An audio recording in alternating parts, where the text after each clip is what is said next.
Hello? Yes. Welcome back to Wednesday, where every day we visit Flotilla support.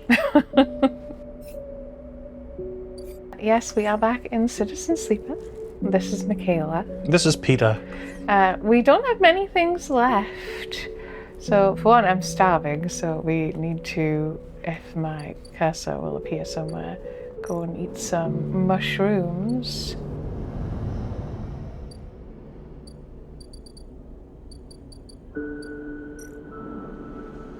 Mushrooms. We have enough money now. Yeah. So the things that we are waiting on, it doesn't actually have it here. It only has study the flux. But there is I'm not sure it shows us it yet. There is still more to Lem and Mina's quest. We are just waiting for things to tick over for that. Yeah, there it is. There's a note on the door of the unit. Sleeper, gone to find work. Lem. So 2 more cycles for that.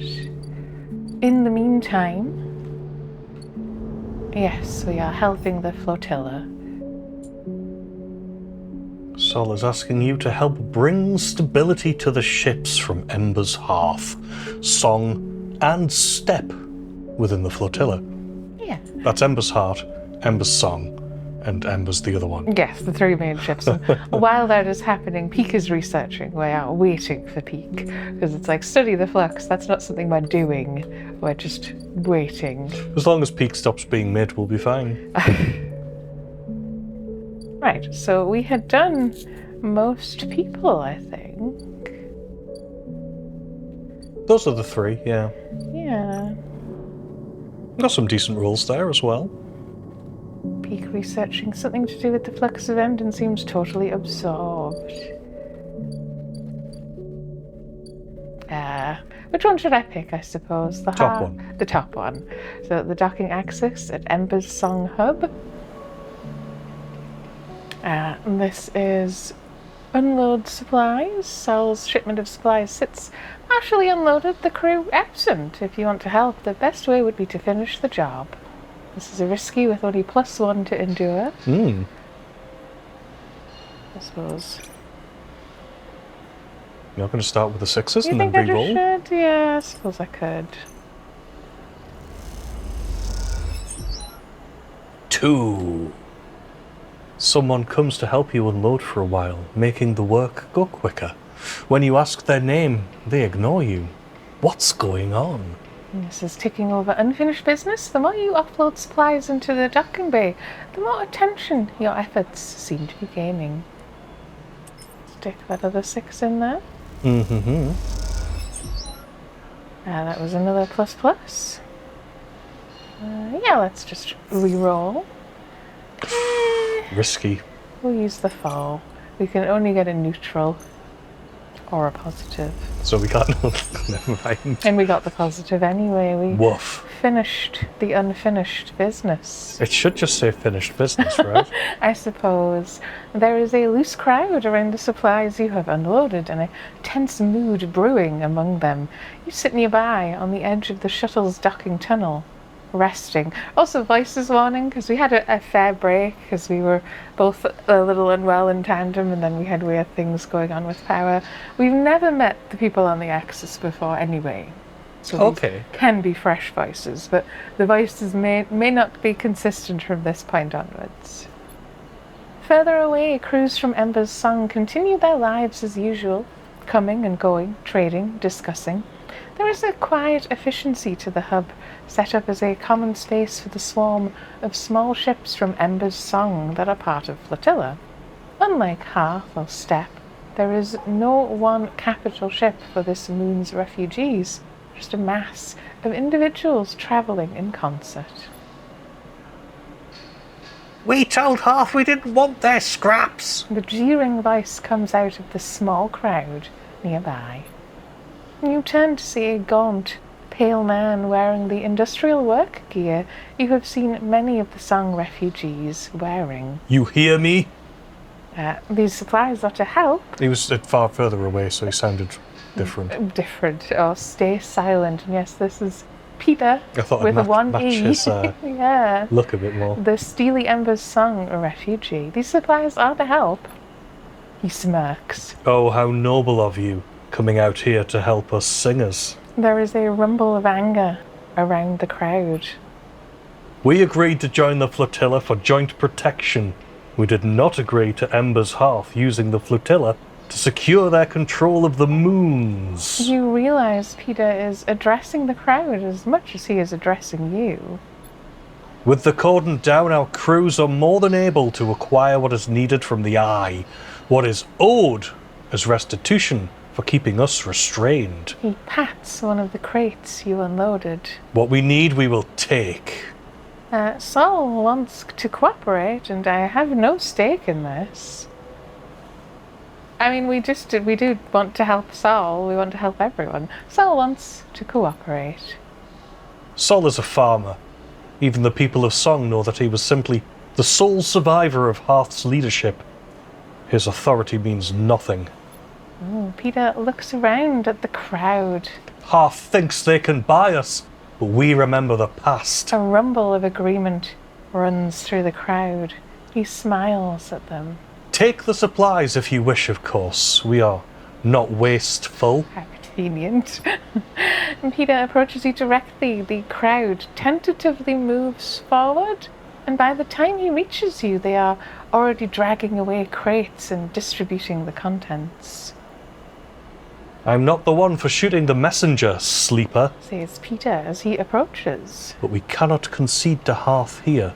Not for a moment. I don't understand, and leave me out of it. I mean, we don't understand. They were like locked inside in the back the whole time, so we don't really know what the interpolitics are. We don't understand. I can see that. Peter sits beside you on the docking tunnel's lip. What was your plan, sleeper? Unload the supplies and wait for someone to start throwing them back at you? He nods at the crowd rifling through the crates. 'Cause that's what was about to happen. I'm not sure about that, so I should thank you or stay silent. I mean, I'm not sure about that. They clearly want the stuff. Peter shrugs. What do you think happened to the crew of this shuttle? He shakes his head. They were chased out of this place. What is happening here, and why do they hate Hearth?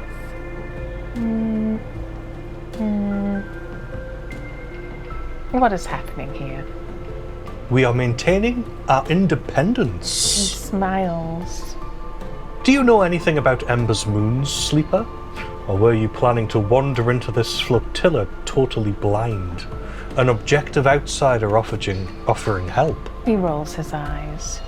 I know a little, or educate me then. I mean, I know you all had to leave regardless. I don't know about this independence, but I'd go for educate me then. educate me then. He smiles. It would be my pleasure.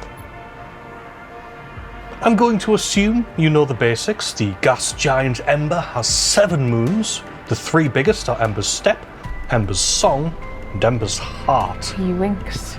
We can cover the 3 sisters next session. Step was the first to be settled, a contract old Solheim gave to the terraformers Sybil Systems when they first claimed the Helion system, or the Helion system, depends how well you know it.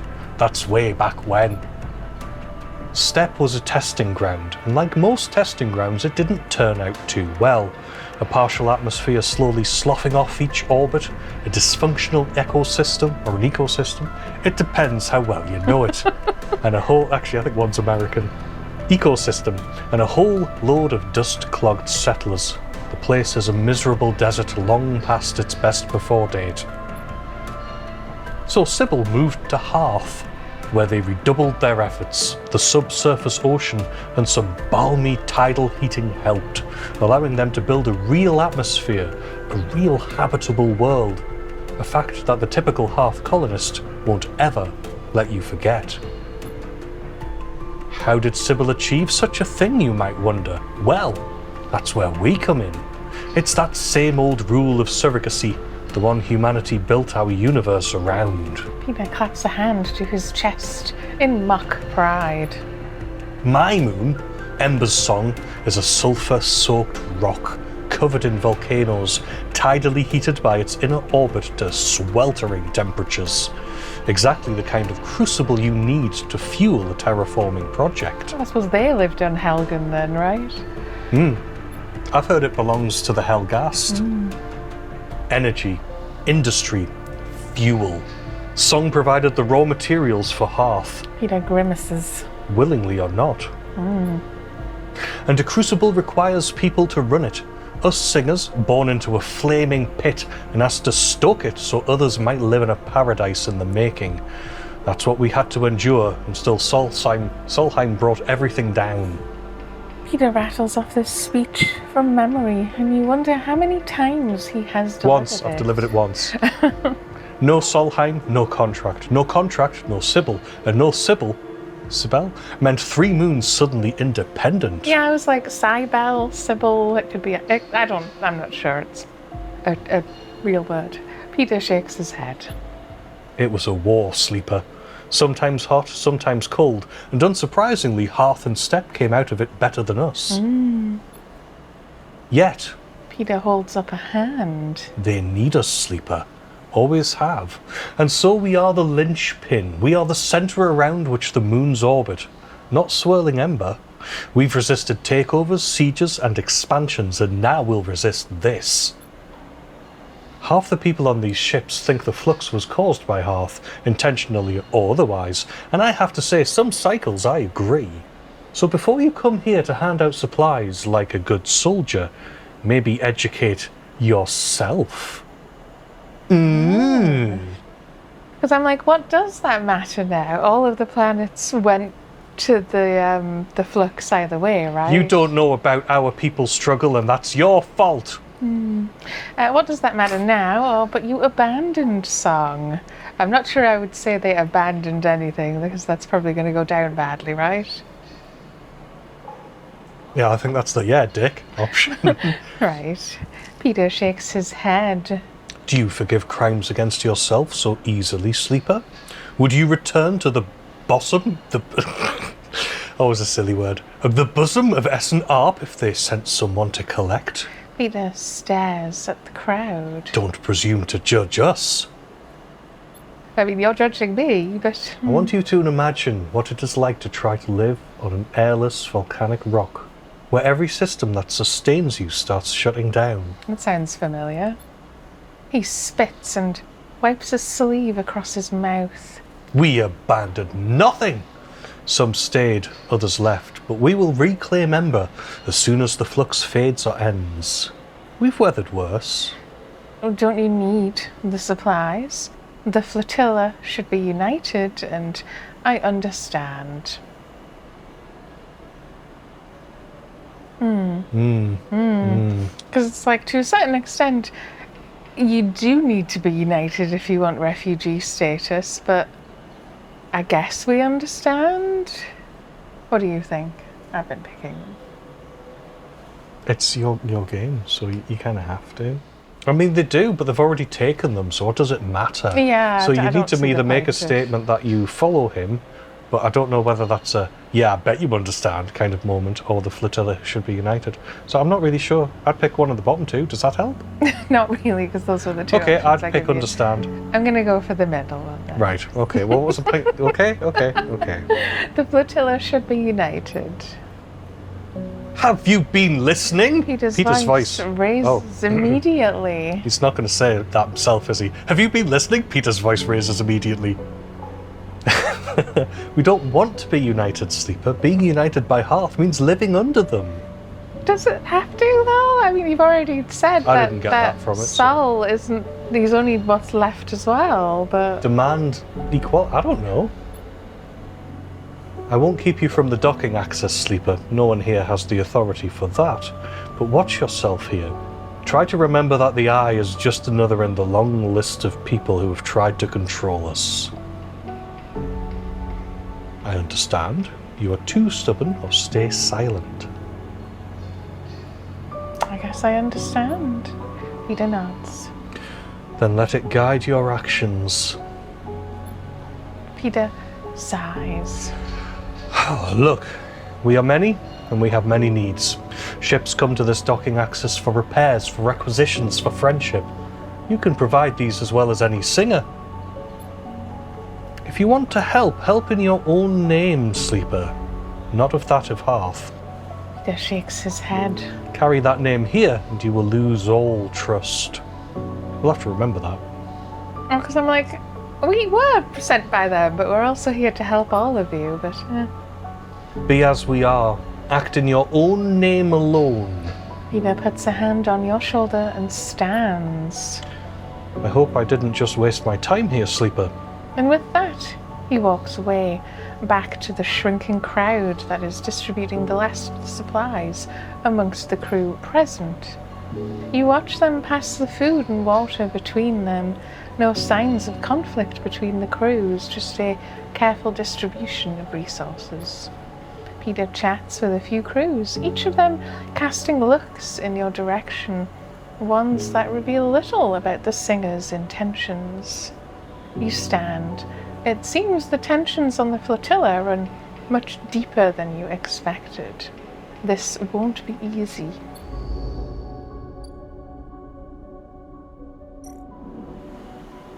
Yes, we can supply them with spores on the left. I was wondering what it would actually involve, because none of them mentioned mushrooms or ship mines or any of that. One of the ships is trying to establish a mushroom farm to help feed the crews. They are looking for spores to get them started. Do we have any? No.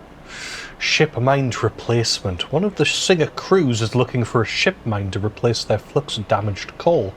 Maybe you can help them acquire one. Yes, I do believe we have 2 parts of a ship mine fragment, because we have been buying this, because it's a way to make money, we have been buying the scrap. So if we get one more part, and that all feeds access supply. As Peter said, the Singers will only trust you if you act independent of Hearth. Fulfilling supply requests is a good start, even if it's on behalf of Hearth. A half behalf. But we were also finishing off the system repair to the embers, and then I think Pilgrim Seed is literally like it's waiting for the other 2. I don't have amazing rolls. If I remember rightly, getting the spores is like fairly risk-free. And we have much more plus twos. So. We are collecting spores. We found 1 spore, which is a shame. Yes, we need much spore than that. We'll have another go.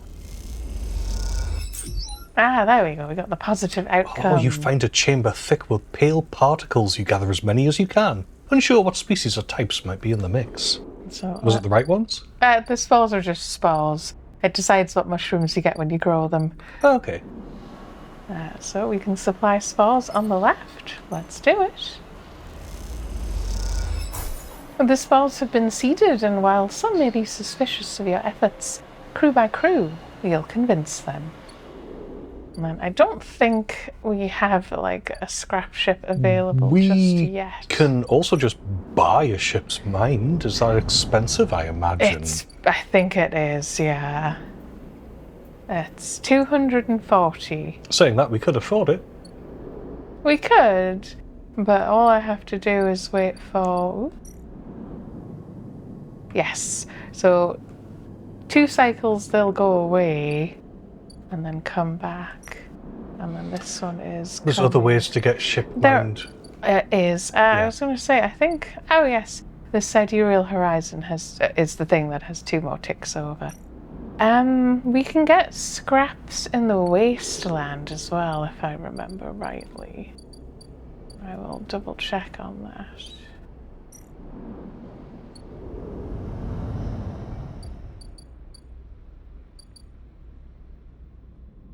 The wastes, yeah. Gather the scrap. Yeah, we don't have... Endure was one of the ones we didn't really get to upgrade. Yeah, you only get a certain amount, don't you? I suppose, yeah. But yes, we don't have any... Like, we can't do anything either way. We've got no dice. Cycles are cheap. Well, let's go to We bed. can just go to sleep.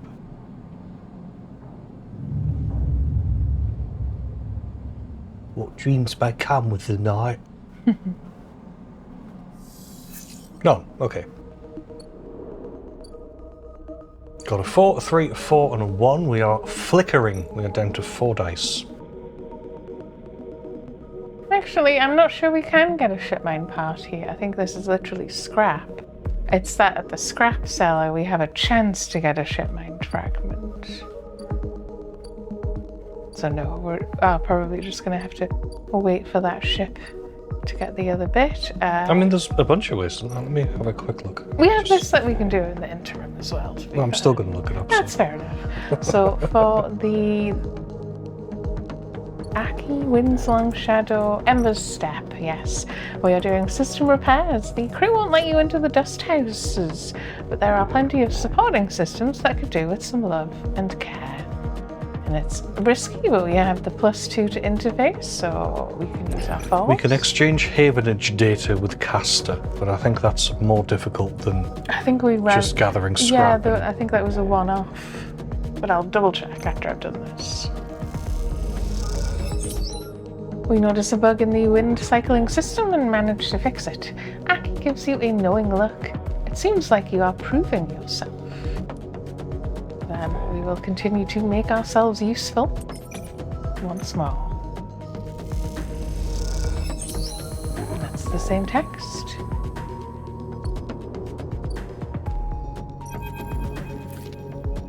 I see you've been contributing. Aki stands next to you at the dust house window.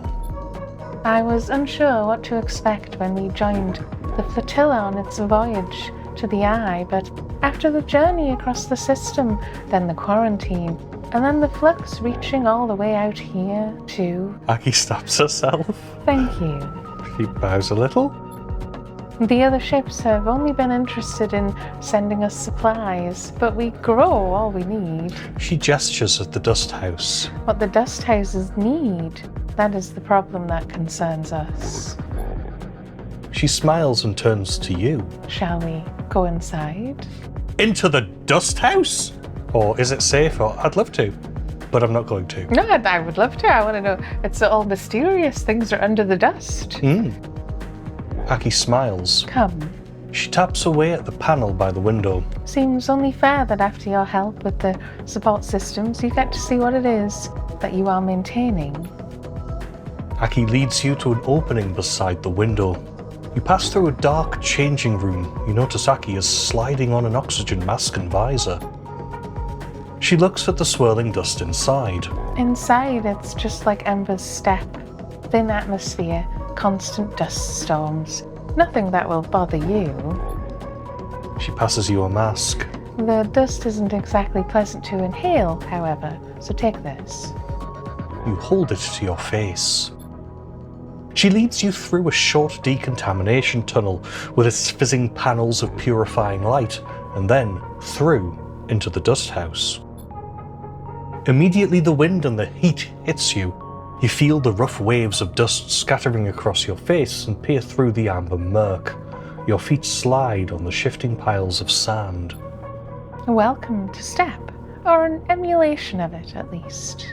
Aki's voice sounds distant, echoey. The terraforming process only managed to provide a limited atmosphere around the moon, one which is slowly escaping. Ping, ping, ping.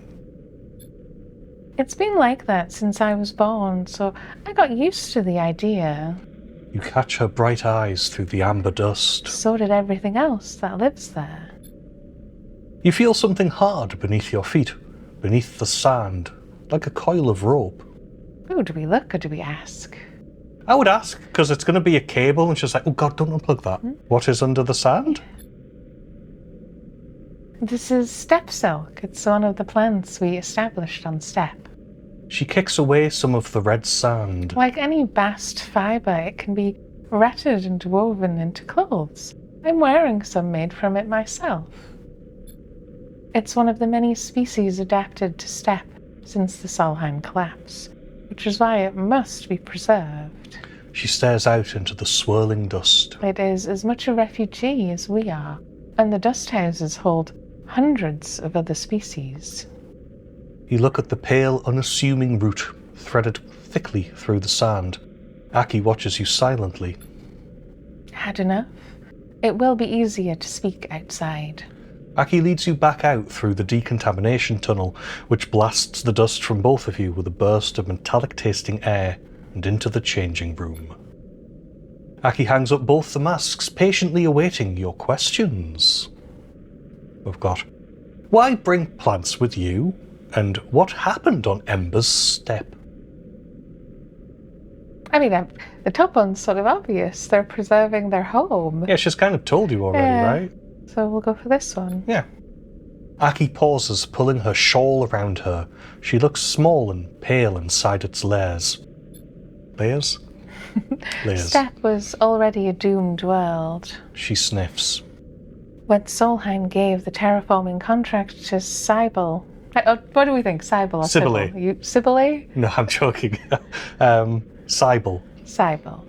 When Solheim gave the terraforming contract to Cybele, they believed they could build an atmosphere, but the moon's erratic orbit made it impossible to maintain. Sounds more nounish like that, I think. By the time of the Solheim collapse, the atmosphere was already fading, and Cybele's attention was on Ember's hearth. After the collapse, Cybele fell too, its researchers scattered across the moons, and any central organization lost. Since then, my parents' generation worked tirelessly to survive, to adapt what we had to the failing moon. The steppe silk, the other adapted species, are the life's work of the steppe's colonies. So when the flux started to collapse our computer systems, corrode and destroy our life support, our water supply, our agriculture, we had to leave. Aki sits heavily on a nearby bench. Soon, the only traces of steppe will be on this ship. Aki begins to cry quietly. You are unsure what to do. We can ask her, where did the flux come from? We can sit beside her, or we can stay silent. Let's sit with her? I think that's nice, yeah? It is, yes. Yeah. Give her a tissue, that's what you would really do. You sit on the bench beside her as she sobs. You understand why this ship, why the refugees from Steppe are so different. Their world was already dying when the flux arrived. Ember's Steppe is a terraformed moon, a partial atmosphere, established colonies, agriculture, and yet when the flux event started, its people had to leave. You think of the eye and the delicate web of decaying systems it rests upon. What hope does a ruined station have against a wave that corrupts, corrodes, and collapses? Aki interrupts your thoughts, rubbing her eyes. Not everyone left. There wasn't room to take all the people and fill the dust houses. My parents, their friends, and many others stayed. We carry the steppe for them. We've got you left, people. Perhaps there is hope, and stay silent. Oof. I think they know they're not going back is the thing, but the other guy seems to think they will, so I don't know. You could stay silent. I'll do the middle one. We learn not to talk of hope on a dying world. There is meaning for them and any future they can build with the time they have. She stands up. I wanted you to understand the importance of these dust houses, of what they contain. She leads you back out into the corridor. If the flux events continue to reach out to the eye, we need to build protections to ensure their safety. Aki meets your eye. I can help, but what about the people I can help? Sorry, go on. I was just going to say what the options were. Oh, yeah. I can help, because that's what she's asking for. Aki smiles weakly. I knew it. You will be welcome on Wind's Long Shadow whenever you wish. These dust houses are already decaying. I have seen it. She stares into the dust. We had thought that they would last longer, but that last flux event... Help us. Aki looks at you. Please. And we will. Ik wil. When you are ready, we will begin the preparations for reinforcing the dust houses. We need to be ready for the next flux event. Aki's eyes shine with the last of her tears. She takes a breath. I will see you soon. Aki drifts away down the corridor, leaving you alone once more at the viewing window, watching the ragged, delicate traces of the moon known as Ember's Step. So yes, the dust houses is now also updated. So I don't get it. Can we see it from here? Is that... Maybe, Because they come from a nearby system, and we're on a space station, so I suppose that would make sense. And Solheim was where it was based here partially, yeah. So we are either doing step silk care, improving the dust houses, isn't the only way to sustain the step silk. With intuitive care, the plant can be made more resistant. Put armor on it. And that gives it +3 preservation, so actually much more, or 1 more. And we have +2 to that, whereas the other one we only have +1. Which is, of course, Dust House Shielding, an engineer skill. Aki has devised upgrades that will protect the dust houses from both flux and their slow decay. She needs you to implement them. Yes, that only gives you 2 pluses and is much more energy costly, actually. These are both ticking up preservation. But it doesn't cost... Wait, which one's energy? Oh, It's danger, so I'm assuming... It's the food one is energy. The top one is condition. Okay. Because, yeah, we can just go eat something. I suppose, yeah. That's like, I guess you could think of it as money. And eating stuff doesn't, like, cost any time. No. Right? But, just money. Yeah. Preservation. If the dust houses are to preserve their closed biomes, and they will need shielding against the flux and protecting from their slow decay. But yes, technically the left one is clearly much more sensible to do. Clearly. Yeah. Let's re-roll my dice. Especially because they're both repeatable. So you said that it was obvious which one you should do. Well, because I'm like, while I've got a 6, it might be nice to see the text on the right one, but I'm like, but I should only do the left one, because it gets you more preservation, right? I see your conundrum. It is. I can't help with the conundrum, but I can see the conundrum. We'll do the left one, the step silk care. With remarkable intuition, you not only support the step silk, but harden it. Aki smiles when she sees the result. And yes, we did get the 3 tickers, because if we do that like 3 more times, that's done. Yeah. But the other one would take way longer.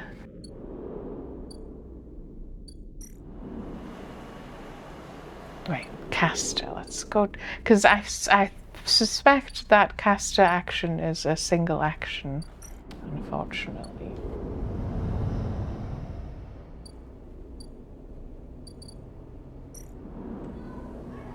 Yeah.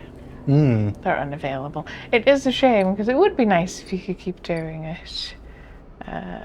What else is there? Well, we could also do the random items, but that's so also incredibly dangerous with just a 1. So 1 seems silly to do anything with that isn't just, We could get some more data, but I don't think we really need any. We don't, is the thing.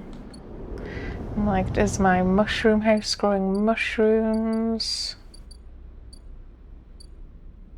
Is that the aviary? It's not, so I suppose I could get some mushrooms with my safe. 1. Yeah, so...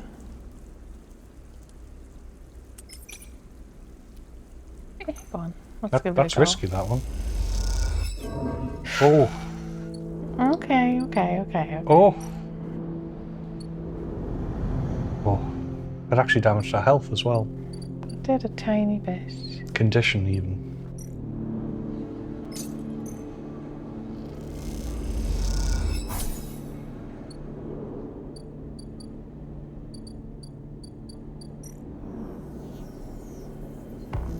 Play the exchange. I suppose most things are a bit risky. Yeah. Yes, yeah. That won't be done yet. That's going to be going soon. I suppose we could sleep. We could use, if you want 5 dice again, you could use the thing. I think we'll have 4 dice if you just go to sleep. I have 3 of those. I'm probably happy to just have 4 dice. Yeah, we'll just end the cycle, I think.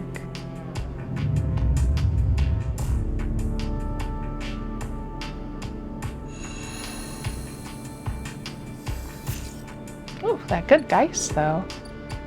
Oh, Lem and Mina is ready. Yeah, go on, let's talk to them.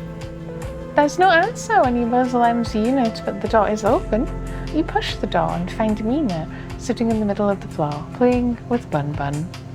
Hi, Mina, and where's Or Lem? we can be a monster. We're going to say hi, Mina.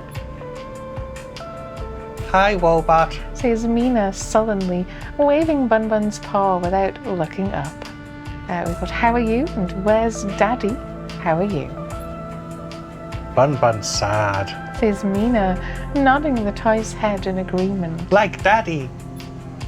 You look around the unit. It is a mess. Dishes and glasses on the side. Some of Mina's clothes piled up in a corner. Mina is sitting by her bag, which is spilled out across the floor. Her drawing slate cracked and dark. Tidy up or play with Mina? I mean, I can tell you which one would be more useful as a parent to tidy up, yeah. We'll tidy up then. You start with the kitchen units, piling up the dishes in the auto wash and wiping them down. You pile the clothes up next, folding them neatly. Mina watches you quietly as she plays, curious but silent. You've just started to look at fixing her cracked slate when Lem enters. Oh, should I do this one as well? I Sleeper, what are you? He pauses and looks from you to Mina and back again. Never mind. He drops a bag by the door and slumps onto the couch. We've got the accusatory, where were you? But is everything okay? Lem lets out a weak laugh. You forgot the past few cycles now too? Wish I was so lucky. He looks away at the open door. Look, now's not a good time. I want to help, and what happened? Oof. What do you think? I don't actually know. I would just ask what happened, because I'd be curious. What happened? What happened? We messed up, that's what happened. We put our hopes in someone else's stupid scheme. He pinches the bridge of his nose. You understand, they never even put us on the list, right? I've been all around the rim looking for work and I've run into more than a few from the cruise. It turns out only long-time Havenage members were issued those seller's ID numbers. They never planned to consider us. Which is really shitty. Havenage says that they didn't know that was what they were going to use to make the drawing, and who knows, maybe sellers pulled the wool over their eyes, but what does it matter? All those hours in the yards for a hand-to-mouth wage and nothing else. He slams his hand down on the sofa.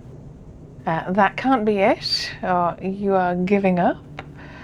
Oof, I mean, I don't think he's giving up, but that can't be it. Well, it is. He looks at the open door again. They are moving the sidereal up the hub now, you know. He says without meeting your eye. That's where it'll depart from. They are bringing in a ship with all of their cryo-sleep pioneers and transferring them up there in microgravity before loading the crew. We could sneak aboard, or we could steal a ticket. I assume Shenanigans. you need a ticket, because sneaking aboard, it's like, yeah, but how are you going to do anything? Ticket? Lem laughs. There's no tickets. I was joking before. Just those ID numbers coded to someone's identity. No stealing that. He looks over at Mina. Look, we'll be fine. We always have been. I just need a little time. He sighs. We had our hearts set on that trip is all. Mina comes over and climbs into his lap. He smiles. What if I got you on board, or I'm not giving up? What if I got you on board? I missed you these past few cycles. I missed that optimism. Lem strokes Mina's hair. Look, you want to go up to the hub and ask around? Be my guest. I can't get up there with Mina down here, and I'm sure the sidereal will bring in a crowd, but be careful. This kind of thing always attracts scammers and thieves. You find any way on board, you take it. You need help to get there? Ask me. But for now, me and Meanie here are sticking to the eye. She looks up at him and smiles. We've got I'll find a way for us all. And Cocoon. Lem. But yeah. I was good for Lem. Well, that's just you. Lem smiles, but doesn't say anything. You stand to leave, and Mina grabs your hand, eager to give you one more smile. Then you are out, back in the walkways at the low end, already thinking of plans to make this right. Which I'm completely unconvinced by. I think him just going, "We'll stay here, it's fine," is fine. Yeah, I mean, to a certain extent, I think that is fine. So it's up here now? I don't even think it's giving up. It's, I forget how we, zoom out to a certain extent. I think we can.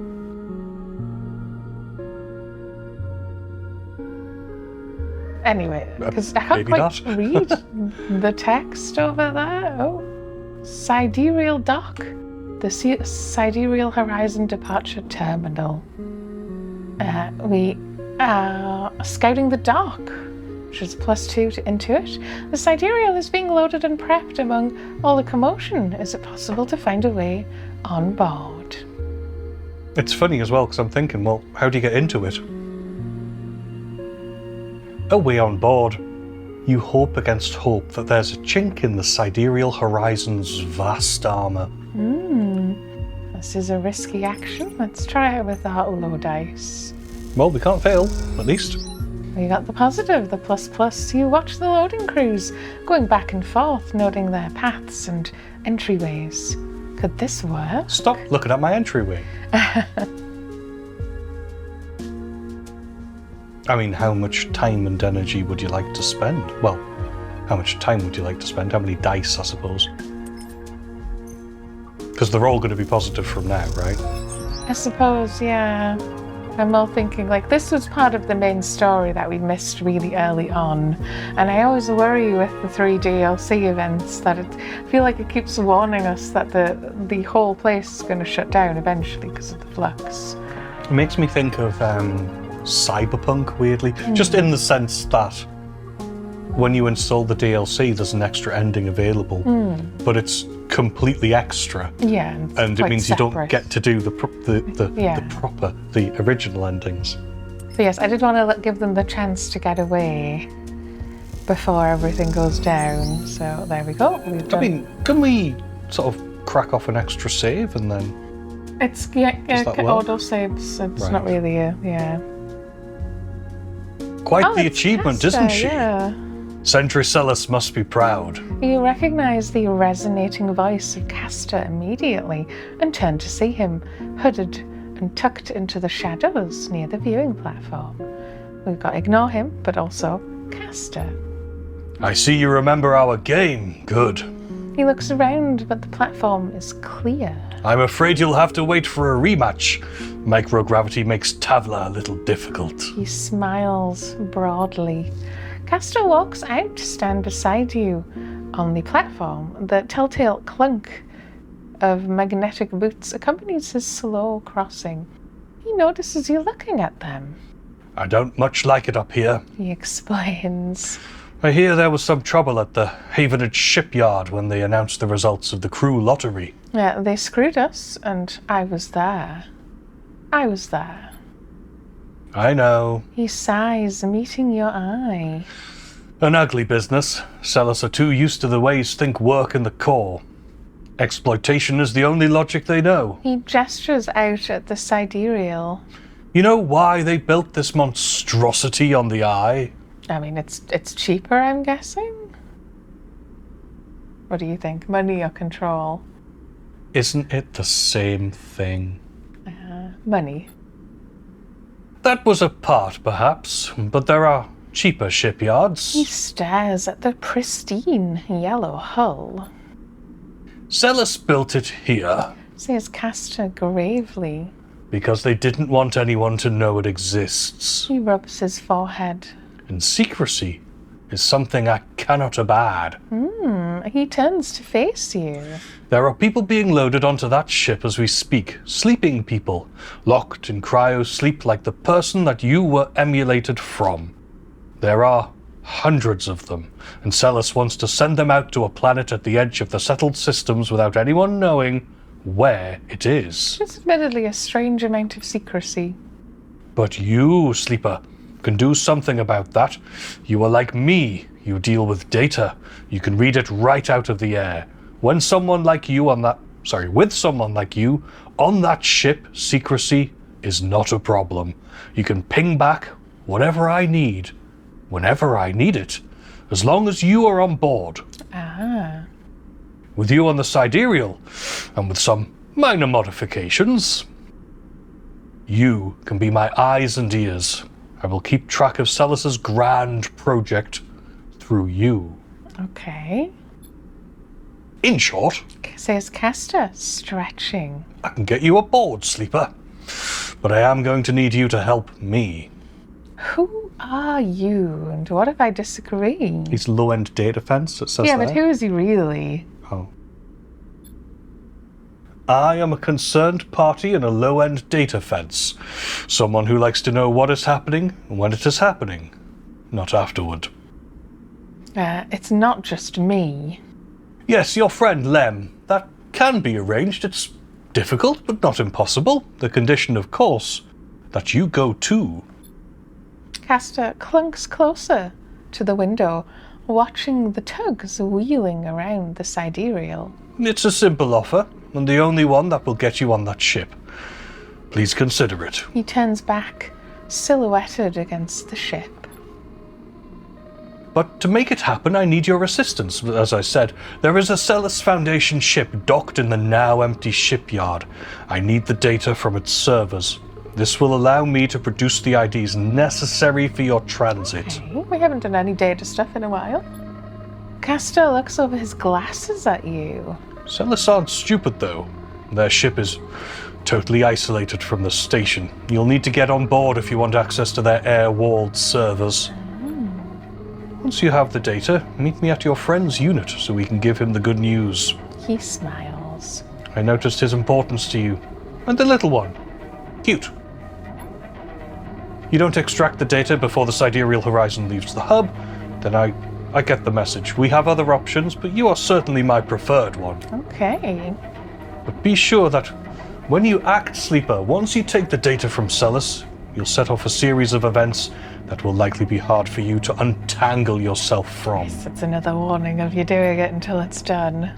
Either way, I recommend you stop asking around up here. You're bringing a lot of attention to yourself. Castor glances around as if to emphasize his point. There are only a handful of cycles until departure, Sleeper. Make your decision. Make it a granular one. In fact, grind it finer. Make it castor sugar. Right, is that where you're going with that? With that, Castor marches back off the platform, the sound of his mag boots fading away, leaving you to contemplate the sidereal horizon and the part it may play in your future. Yes, we have a new drive escape. Jeez, another one. On the sidereal, Castor has offered a second chance. If you cooperate, perhaps you could be leaving on the sidereal horizon after all. I still find it strange with the wording that it's like, this is our second chance, right? Mm-hmm. But the sidereal departure in several cycles, the sidereal horizon will set out. You will either be on board or not. And that's at least 8, not several, but You could upload a save, disable the auto-upload, and then download it again afterwards if you want to do a split. Just saying. It's I'm not an really option. bothered. I feel like every time it's gone, here's an ending, it just returns us to the main game again anyway. I don't know if Okay. you've noticed. Which I have kind of mixed feelings about, where it's like, so the choices don't really make that big a deal then. We 'Cause always return in you could- ignorance back to the hub of the wheel. yeah, you always get to keep playing anyway. Yeah. But yes, we have the Celis ship, Celis Foundation Administration ship.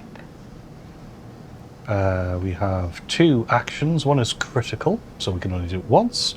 Bluff past security. It's an engage action. The fastest way to get to know the ship is pretending to work there. A plan so bold, it might even work.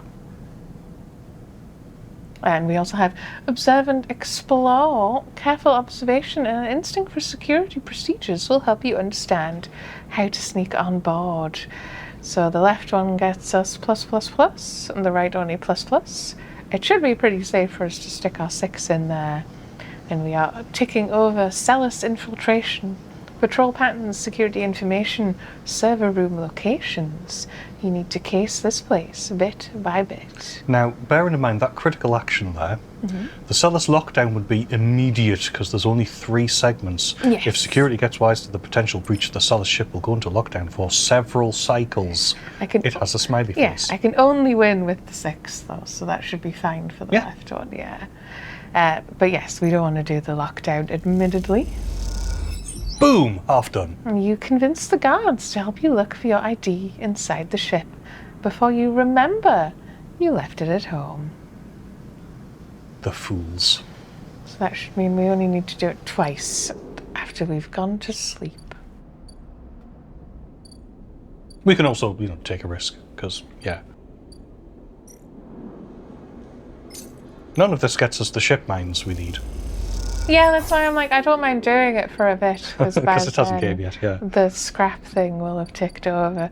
So I assume Castor's not there anymore. No, Castor's table's still here. But also isn't updated, which is fair enough. Don't we have a house here to sleep in? Oh. No, we'll just sleep in the empty container. For old time's sake. Will I get 4 next time? I don't think so. Don't think so. Because I think it's 2 condition we lose.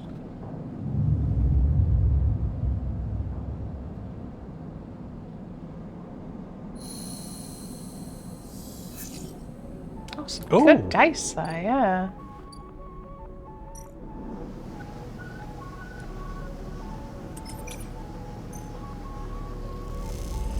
Updated all the way. You note down shift changes, security keys, camera positions. A possible route starts to emerge in your mind. Same again, we have done it. We have completed our infiltration. Celis servers, secure Celis data servers. We need to extract the Celis data you are in. Hacker voice. Maybe. If you do this right, you might be able to pull something more than just IDs. Yeah, crypto. Which again, we should just be able to positive it out. But yes, we can get plus 53 cryo and plus Celis data.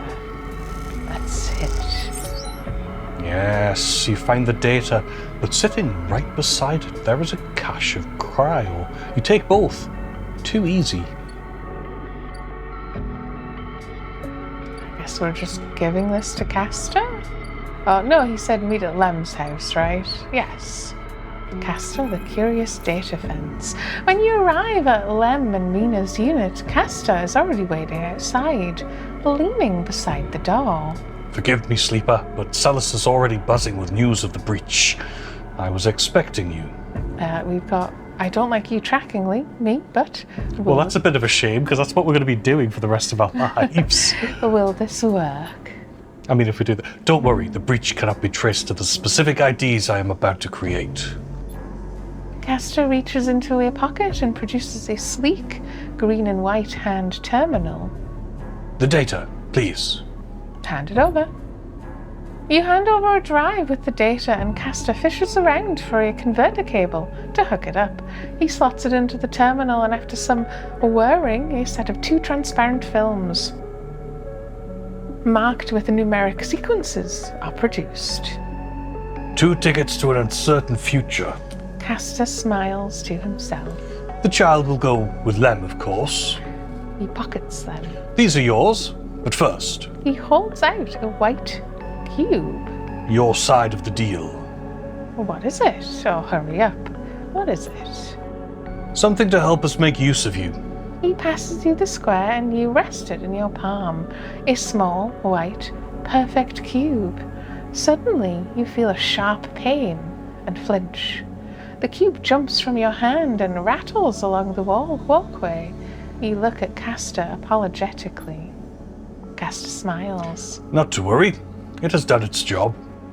Now it is for you to do yours. You look down and see a tiny pinprick in the center of your palm. Nothing sinister.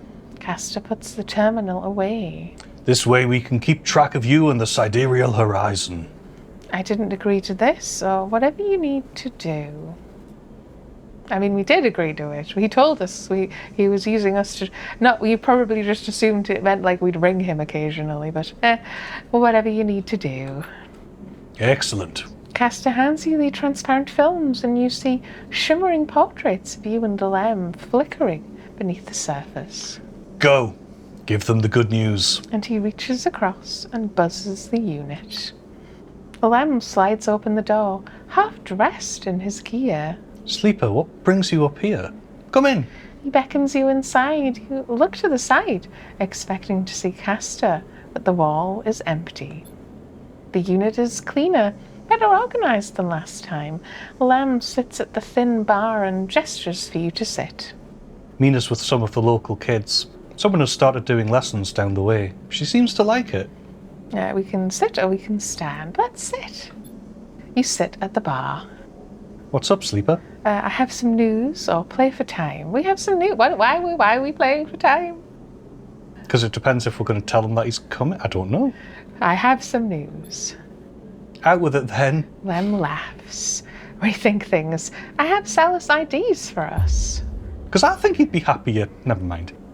You have... Lem freezes. How? He blinks rapidly as if to wipe you from his vision. Does that mean...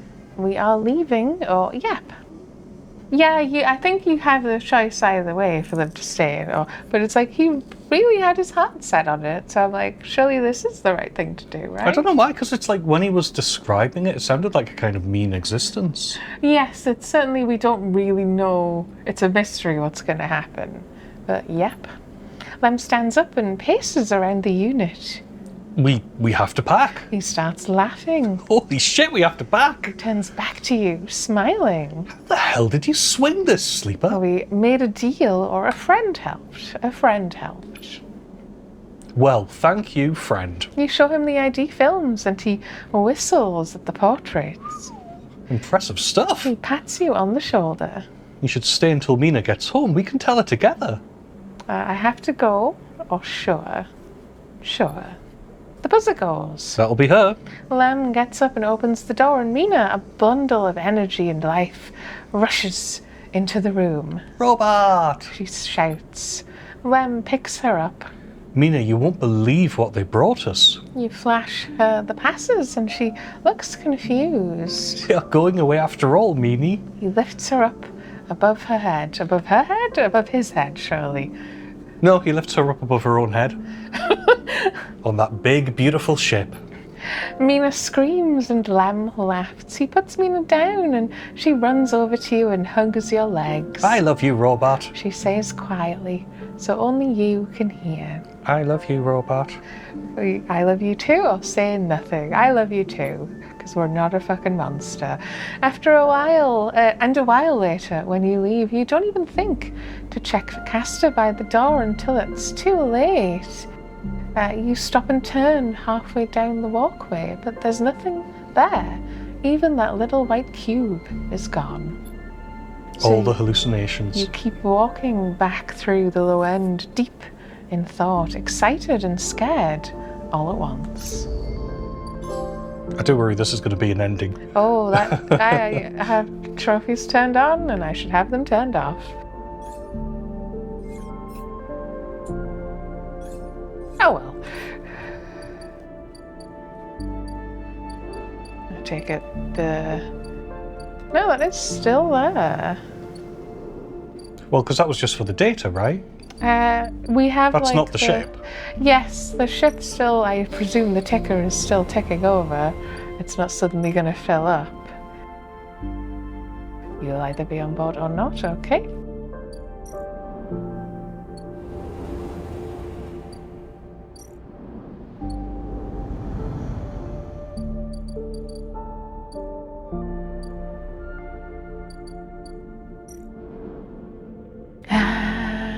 I suppose we're just doing the left one because it's efficient.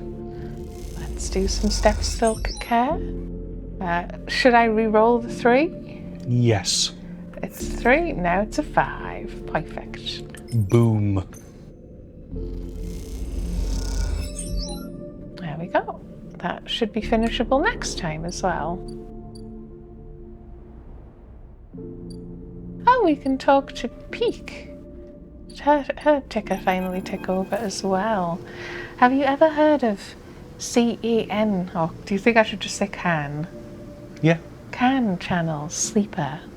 Peak asks as soon as you enter the bay, as if you were in the middle of a conversation. There are heavy circles under their eyes, and you aren't sure if they've moved since you last visited.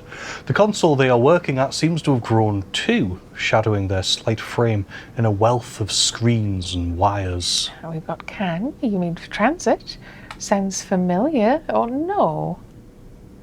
Sounds familiar. I'm sure they do. Peak turns to face you. Kiomani's active negation. The name of the effect used to transport trillions of tons of materials from the surrogate systems to the core. You might have heard it in your physics classes. At XPR, they hammered the principles into us as kids. CAN. Peak recites the definition as if in the classroom. A process of collapsing spatial causality along the Euclidean distance between 2 points by negating mass simultaneously at both ends of a geodesic curve. Is it like travelling through a portal, essentially? Is that what that's I always describing? imagine it as taking a pin-up magazine and then putting a pen through 2 holes you've placed in it, and then being yelled at by one of the other members of the ship. And then you're like this attractive piece of paper. Essentially, CAN channels allow for the near instantaneous transport of raw materials between systems. They require huge volumes of energy, of course, and decades of construction. But once a CAN channel is established, it opens up a system for infinite exploration. The backbone of surrogacy is what XPR called them. Peak shakes their head. They might not be able to send anything more complex than a rock through them. Complex machines and people are, shall we say, reconfigured by the process. But for raw, molecularly pure materials? Peak flicks a hand. Whoosh. But where is this going on? This is your research? I'm assuming this is related to the flux somehow. Peak pauses. What I was trying to find out was whether the Hellion system, this system, ever had a CAN channel. CAN channels are vastly expensive to build, to run. Not every surrogate system has one. Many use fraction drive ships to transport their materials to the nearest hub. But Solheim... Peak smiles. Solheim spared no expense when they established this system. There's a CAN channel? Oh, no way. I guess maybe there is. It's not called a CAN channel. Yep. Peak's eyes light up. Peak's eyes light up. They shut it down before the collapse. They couldn't run the sender-receiver station anymore, but it was there. It still is, as far as I can tell, closely orbiting our star. In fact... Peak grins. They've been building to this. I'm sure it's still there, because one of the issues with CAN channels are the massive waves of exotic energy they can produce when cycling up. The flux. Oh, that's it! The flux. Exactly. Peak's face suddenly drops. Someone is starting up the channel. We've got why or who. I mean, they're both relevant, important. Why?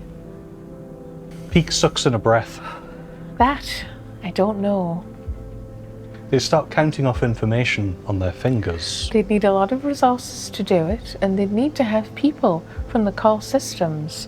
But there's no real large-scale extraction in the Hellion system anymore, so why would you go to the trouble? Got just to trigger the flux? Which seems like that's a side effect, not what you're wanting. Or maybe it's Solheim. No, I like if you wanted to sabotage the station because you wanted to buy Oh, so it is just or to trigger the something. flux. Alright, I see what you mean. The guy who was in Havenage, who we overthrew, who was evil, his plan was to sell the station to some company, right? Right. But just to trigger the flux. Peak rubs their red eyes. The flux, the wave the Kern effect produces, is a side effect, a problematic one, but it isn't a destructive force. If it was, the core systems would have never been able to use it. Oh, so it's been like modified. So then why are colonies collapsing because of it?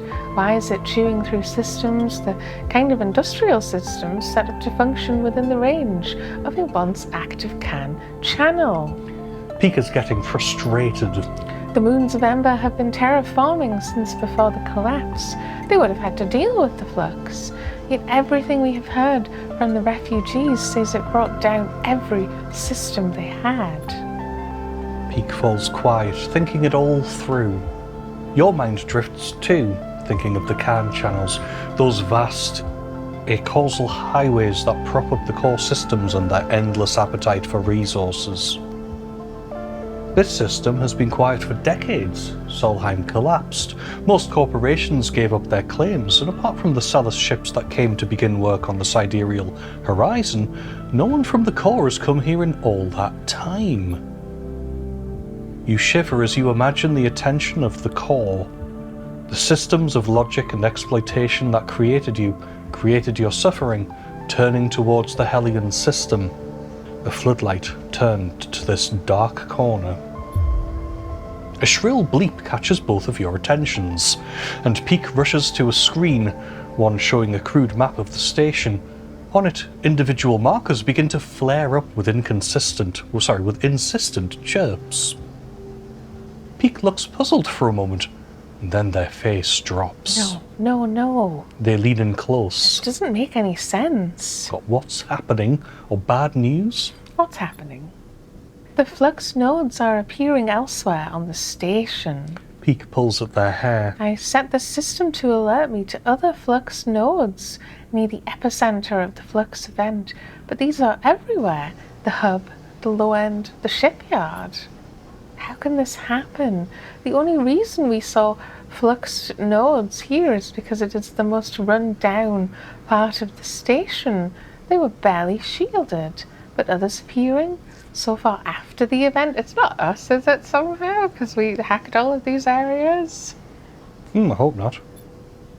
Peak turns to you. You are going to need to get me the data from those nodes, and quickly.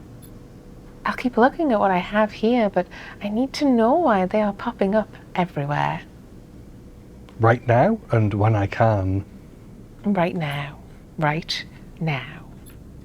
We can talk more about CAN channels and system history when you are back, but this needs our attention right now. Peak turns quickly back to the monitor, their eyes following scrolling screens of code spewing from the newly fluxed nodes. You leave quickly, but struggle to shake the image of the spotlight from your mind. You feel watched as you cross back into the Pilgrim Seed on your way to a shuttle bay. You hurry onward, eager to outrun the fear. Okay, so, wrong one. The climbing Briar is now waiting for us to deliver 3 parts of flux data. Peak has tracked flux nodes in the low end, the hub, and the shipyard. They want the data extracted from all 3. Well, she'll have to wait until we go to bed.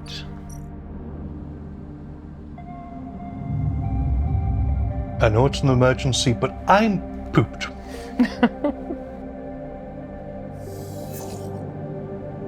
We must starve. We'll be crossing over anyway. All of those areas are across the way.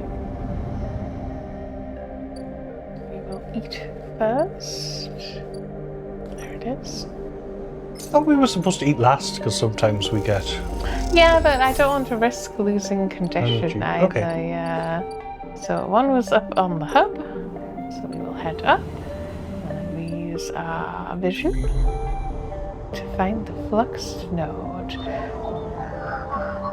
So we can do this with a 4, 5, or 6. Oh, no. We don't have any of those. Yeah, we've got the 6. What? Oh, yeah. And this node is in 2 places at once. It is there each time you turn. Bypass with R+2 to interface and extract the data. And we got the flux data.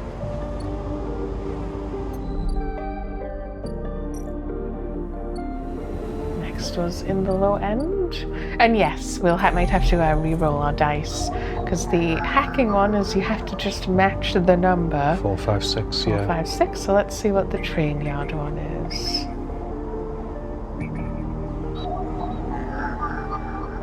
4, 5, 6. 5, 6. So let's just re-roll. Thought we get 2, 4. Yep, we did. Yep, we've done it.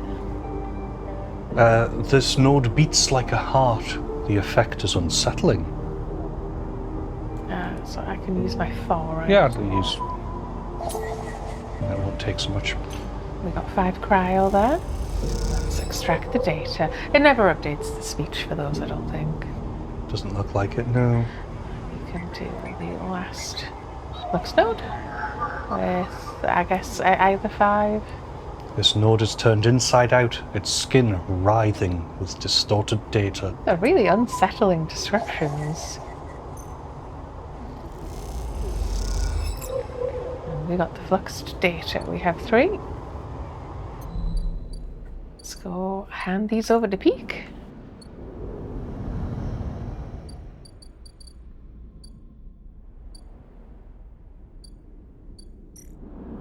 In the climbing briar. Oh, do these have like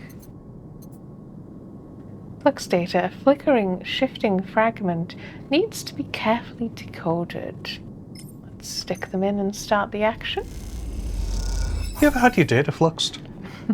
Peak loads the data into their decoding setup. I'll just be a moment. Don't leave, sleeper. You watch as Peak works on the flux data, the nodes unfolding like flowers now, giving in to Peak's increasingly sophisticated decoding protocols. Seeing data like this as an image on a screen is an almost unrecognizable representation to you. It is nothing like swimming among nodes and threads. Despite this, Peak has proven themselves to be more than able to handle these complex data structures, even through this limited representational paradigm. The bay door hisses, interrupting your flow of thoughts. You turn to see Esh entering. We can greet her. Ash! Rough day or stay silent. Ash! She looks up and meets your eye, but doesn't respond. Yes, she is stubborn. Esh walks into the bay, head down. She looks tired and not in a mood to talk. How's the weapon hunt? Peak asks without turning from their screen. Slow, unsuccessful, tedious. Esh slams a bag down on a crate and hops up to sit on it. Are you still unpicking balls of yarn? With the sleeper's help. Peak smiles. They brought me some good stuff this cycle. Maybe they could help you find the weapons you were smuggling? It's clear that Esh doesn't appreciate Peak's tone. I mean, yeah, doesn't Havenage have them? Oh, stay silent. Doesn't Havenage have them? Yep. Esh replies. At least until I find where they are keeping them. Ash. Peak cuts in without looking away from the console. That's not a good idea. This is my mistake, Peak, and I'll fix it how I want. Esh folds her arms. Havenage just lost the cordon. Equipping them with the weapons is not something I want to have been responsible for. Peak holds up a hand. They lean in towards the screen. Son of a... Got a Oh what? no. Oh no. I like the oro. Oh no. They hid it in the wave of the... They hid it in the wake of the wave. Peak is whispering to themselves. It's alive. They lean back in their chair. Esh crosses over to look at the screen. Alive? Well, it's growing. It's processing. It's quietly working away in the dark. Look. You cross over to the screen and stand beside Esh. In it, you can see that Peak has all 4 nodes decoded, and the pattern of shadows from inside them sit on the screen like dark stains. Then you notice it. The movement. The thin threads cross from one stain to another. As you watch, you notice that the movement only ever happens in your peripheral vision, as if this thing, this shadow, knows it is being watched. This is how the other flux nodes appeared. Peak rubs their eyes. They weren't fluxed by the wave, they were corrupted after the fact. This thing, this shadow that entered in the wake of the wave, it corrupted them, but it made the corruption look like the rest of the flux. It's a sleight of hand. Peak runs a hand through their hair. The flux wave is so massive, so complex, that it opens up the systems to be attacked.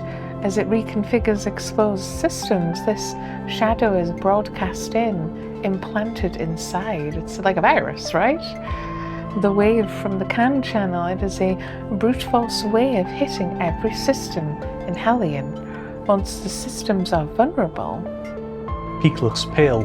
Their eyes reflect the screens. The flux isn't what is attacking the systems. It is the siege weapon, a Trojan horse. Then this thing takes over. Peak sits back in their chair. And it's already on the eye. Wait. Esh rubs her forehead. You are telling me there's a CAN channel in this system? Shit. Peak isn't listening. This is bad. We have to take this to someone. Peak looks desperately at you. Oh, Helen, who, to remind everyone, is the Havenage lady who just wanted to help, or Sol, who's the guy leading the Flotilla. I mean, you need to tell both of them, surely. But what do you think? Good question. My gut is to say Helen. It's only really on the actual, the ship that it's been happening to. It's not in the Flotilla, I mean. Helen. Is that wise? Esh cuts in. Havenage haven't exactly made good decisions lately. You're one to talk. They are the the station administrators, Ash. Peak's desperate. They need to know. The argument rages between them, and as you watch them shouting, you feel sick. After a while, they stop, running out of things to say. An unsettling silence descends on the bay. I need more time. Peak says quietly. I need to look at solutions, try to build a case, collate the evidence. We mess this up. They look down at their hands. Esh goes to speak, and then thinks better of it. Not a word, Sleeper. Peak meets your eye. Don't tell anyone until they are ready. They sigh. With the tension among the refugees, Sol won't be ready to hear this, and Helen and Havenage are still mired in some kind of crisis. We tell Havenage, they are likely to react badly, and if we tell Sol, I doubt he'll take it well either. If you can calm the situation in the Flotilla, then we can choose. You are too twisted up in this, Peak. Esh says quietly. This is not our place. We don't owe... Stop, Ash. Peak slumps in their chair. Stop. You leave them like that, exhausted and troubled, and head back out into the Pilgrim Seed. When you close your eyes, you think of those shadows, that movement at the edge of your vision, something dark growing in the station like a parasite. You feel sick, your vision blurs. What comes next? You stop in a corridor and take a breath, putting a hand on the rumbling metal wall. For now, the eye keeps spinning. For now. We have a drive complete. Does 2 points let us buy anything? No! Well, yeah. I mean, yes. Yes, 2 upgrade points buys you a thing. I mean, what are we... Did I say we're usually doing Endure out here? That's an engineer.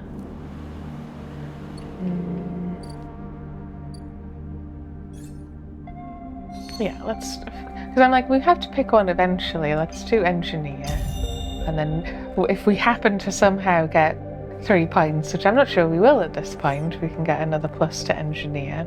And we can repair ourselves. So yes, that sounds like really we've got to finish the flotilla to progress any further. Which is fair enough. We will finish off this, because that should get us the 3. With our final bit of step silk care. Boom! It's now fully preserved. Let's talk to someone. Aki. You and Aki stand side by side at the viewing window in silence. The dust swirls and you can glimpse the twisted root systems of the step silk through the ochre haze. After all these cycles, you feel a strange connection to the world on which you have never set foot. Aki shifts from foot to foot. She seems restless, eager to speak, but unsure of what to say. We've got the dust houses look good. Oh, yatta. We did it, but the dust houses look good.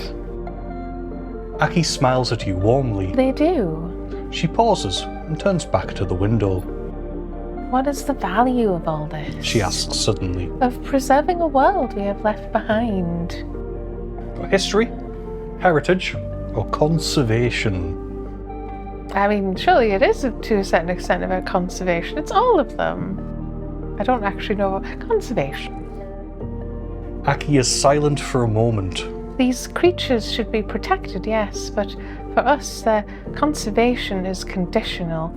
We keep them alive because we need to use them. I can't pretend we are conservators when we harvest as much as we are able.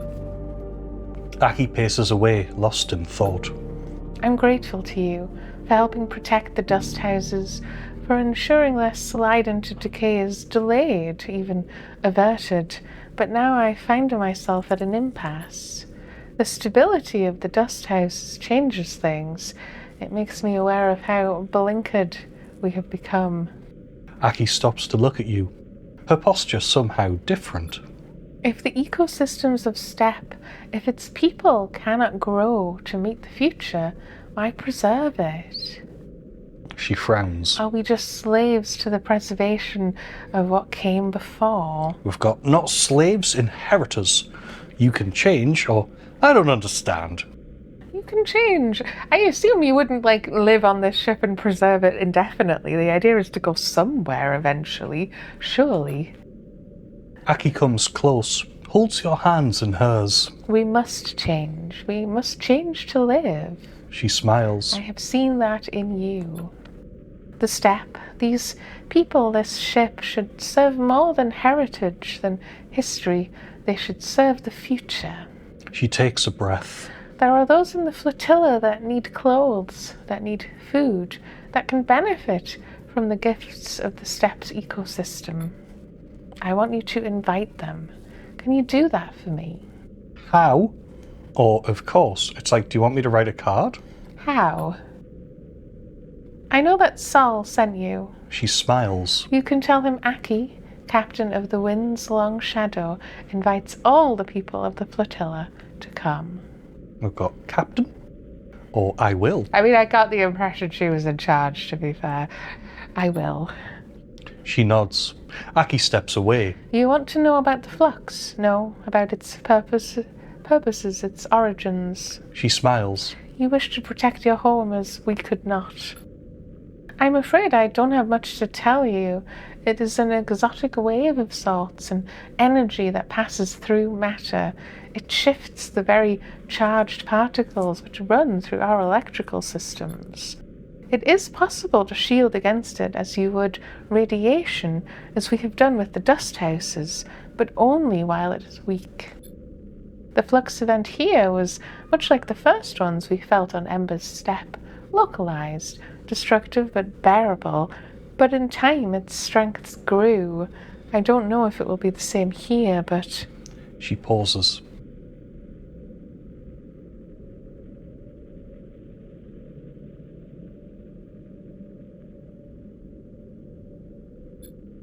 It is coming from the center of the system, from the close orbit of Hellion's star, H1.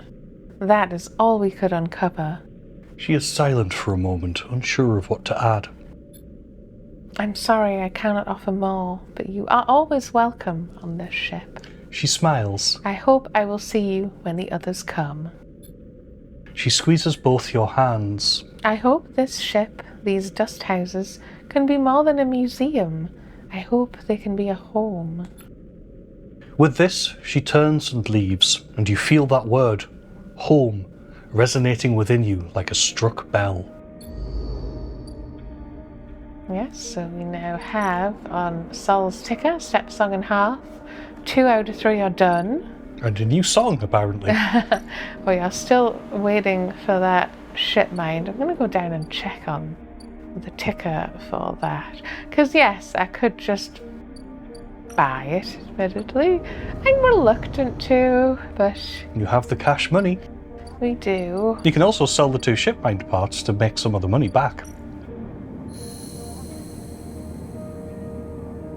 No, this is taking forever.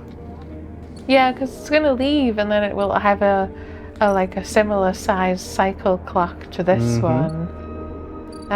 Yes, we should probably just buy it. Paz claims this shipmind was salvaged from a Solheim executive yacht, which is why it costs so much. Goodbye, all of our money. Paz only had 1 shipmind and you bought it. That makes you her favourite customer.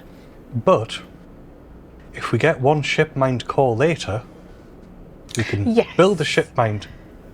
Oh wait, shipmind core. Right, if we put the shipmind core's bits together with another one, we can sell the shipmind we make from that. We could at least make back most of that later. So I don't think that's an unreasonable cost. Because it's going to take like a solid week of cycle at least. And I'm like, no, we're just going to get on with this. We are putting in a shipmind core. Boom. You supplied the shipmind, but in a way it seemed to only make the crew more suspicious of you. Oh, thanks. Cool. It costs so much money. As you cross the Axis looking for a shuttle to take you back to the ruined cordon, you spot Peter standing at the edge of the central hub. Something about the way he is leaning against the rail, looking down across the Axis and towards the blinking lights of the Flotilla beyond, makes you pause. He is completely still, his head drooping low and his shoulders hunched high. You can leave him be or approach him. What do we think?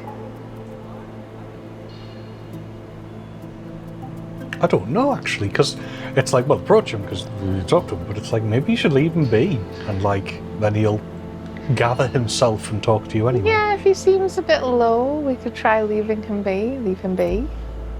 You watch for a moment more and then move off across the hub towards a promising-looking shuttle dock. Peter didn't look like he wanted to be disturbed, but as you climb through the docking tunnel towards the departing ship, you can't help but glance back. You spot him there, still at the railing, so small in the cavernous chamber of the hub. He seems untouched by the motion around him, lost in memory or thought. You feel a cold shiver rising from inside and slip out through the docking tunnel before it can touch you. Got to keep moving. Oh, was that it? That was weird. Oh, they're a lot harder to get on our side, right? So we have another level of things we have to do for them. This is the 3rd now, I think, which is way more than any of the other ones. Indeed. We have the access job aboard. The access houses an overflowing job board of engineering tasks requested by the crews. You can help them out here. This is an engineering, which we only have the +1 to. Yes, it's not our strongest thing, but it does have more access assistance than doing the other one, which is crew socializing. The access is as much a social hub as it is a supply hub. Keeping good relations with the crews will help them trust your work. is engage, which we have the +2. So I guess use high dice on the left, low on the right. Both of these are filling in access assistance. And the more work you do for the singers, the more you get to know the crews, the more they will trust you. I mean, not according to that last thing we did, but so should we risk using the 2 or not? The negative is that we will lose money. I suppose go for it, yeah. I mean, what else have we got to do? We're just kind of With waiting dice, for other things. Yeah, that's the thing. Let's try a little socializing. Oh, we got the positive outcome, the ++. Plus access assistance and plus energy as well, which is good. Is that the one where we get energy as well? Yeah. You are taken under the wing of a riotous crew who give you a song-brewed spirit that burns like fire and leaves a lasting buzz. Oh, yeah, our white bar was filled up a little by that. But yes, that'd only tick 1 over for that. And that, yeah, that's the last thing we have to do for the flotilla is that top one. Because the other stuff, we can go take a quick check on it before we sleep. Just things we're waiting to tick over. The sidereal dock has 1, 2, 3, 4, 5, 6 cycles left.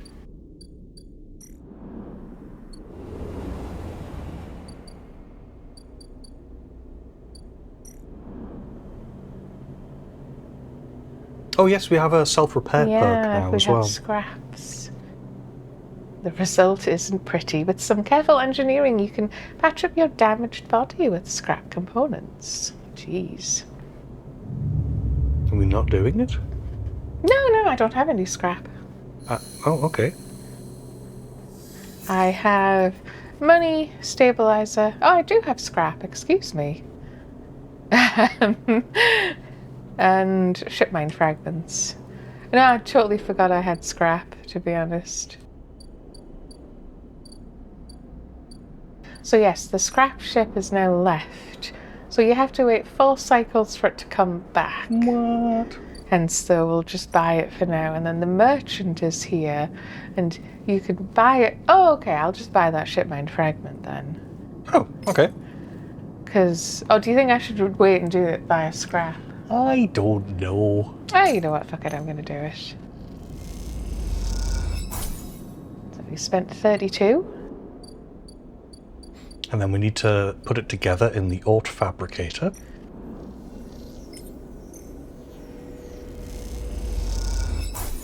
Which gives us a shipmind core. Yeah. Surely no one else wants a shipmind. Yes, because now you're going, what happens if I need another one? You could just keep it until you need the money, and then you've got both. You've got a shipmind core if you need one, and 150 credits if you need them. Sense, doesn't it?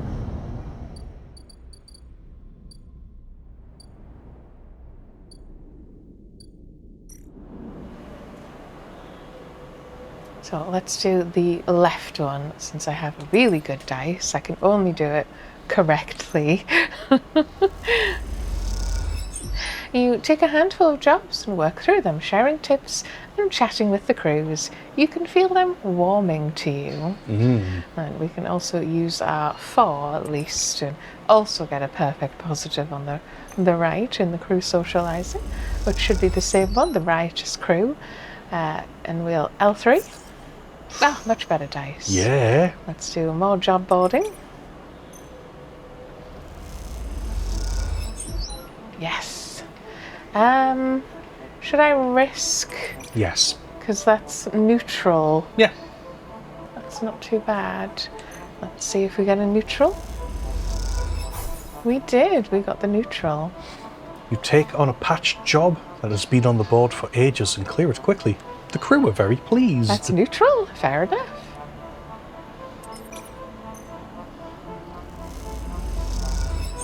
And the positive. So again, we should be able to finish this tomorrow.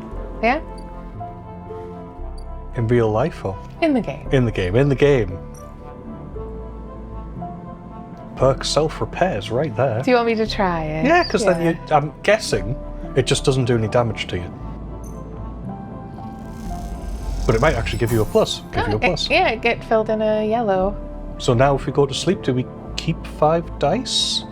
Or do we still lose 2? I don't know. So working on your own body is an unsettling but necessary act. You can feel the new components under your skin. We'd also just do it twice and make sure it's definitely... Yeah, plus condition, minus scrap. Can I do the last one? Do you think it's worth it? No. Or no.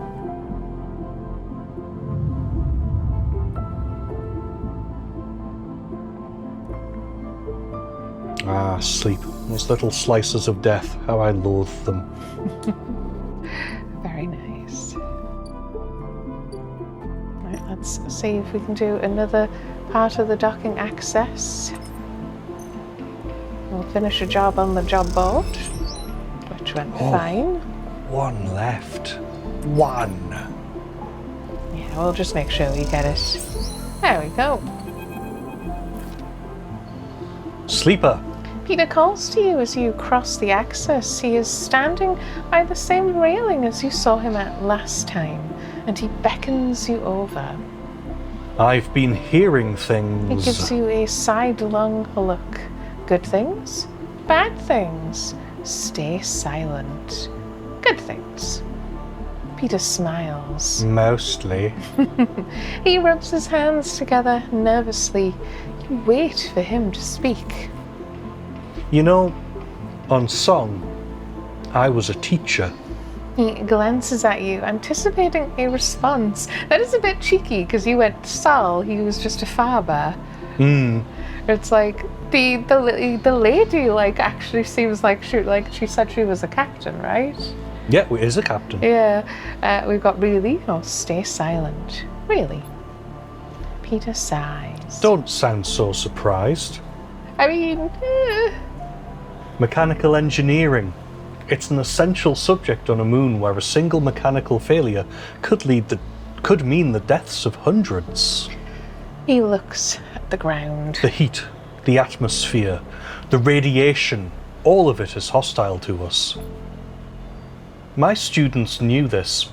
Their work, their training was respected. As long as they were careful and respected Song themselves, they could have their choice of colony placements. They were always in demand. That meant I was respected, surrounded by friends and colleagues, always able to call in favours and repay them like for like. He frowns. Song colonies are small, close-knit. We look after our own. When the flux events started hitting, colonies went dark overnight. We all knew what those kinds of failures meant. Like always, we lost more people than any of the other moons. He balls his hands into tight fists. Not a single one of my students left Song. Our future was cut off just like that. My future? He flexes his hands. What am I out here? What use am I? Song is a fading memory, and the systems we built there are useless outside its orbit. How am I supposed to move on from here? He looks at you, eyes steely grey and glinting. You don't have to, and find someone to teach, or stay silent.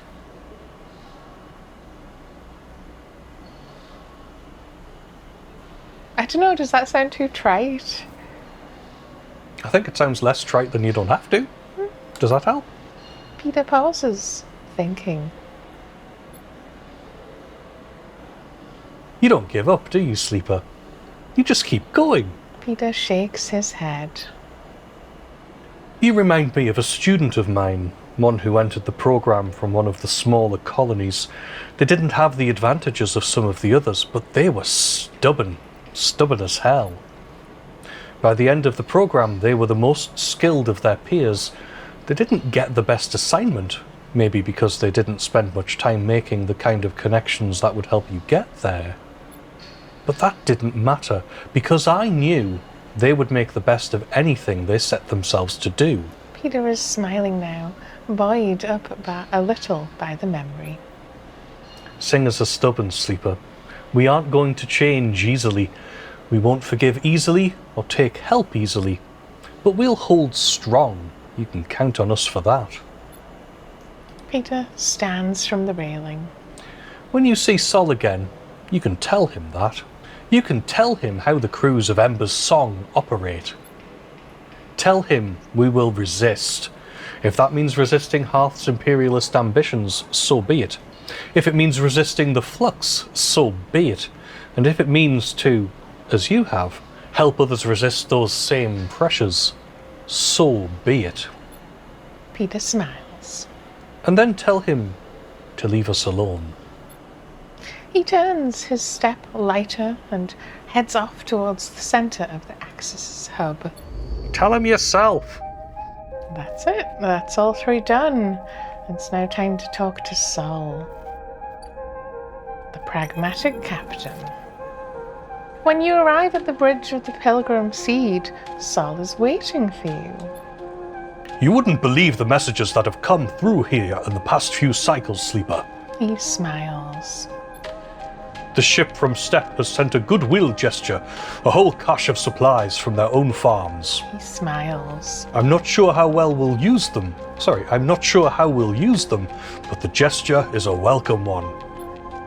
Some, meanwhile, are apparently accepting supplies again, although a little reticently, if I may say so. Sol smiles. I don't expect them to change anytime soon, it should be said.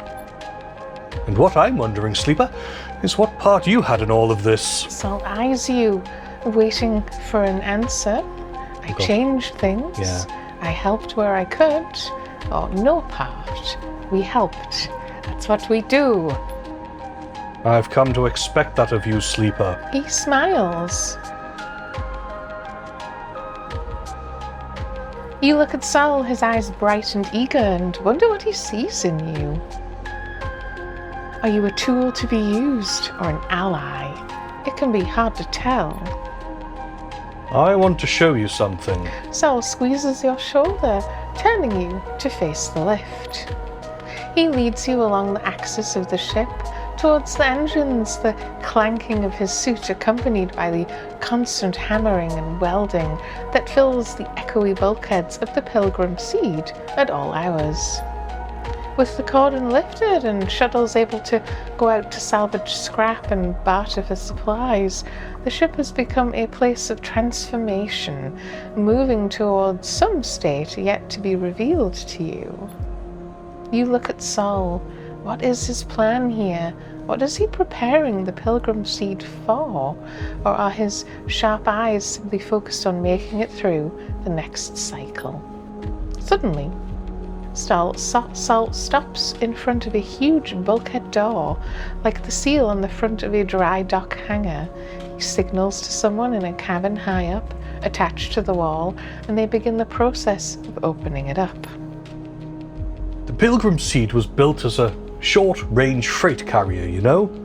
The amber warning lights on the bulkhead door send spinning shadows across Sol's face. We built it to ship the entire harvest from thousands of farms to the silos at Passero.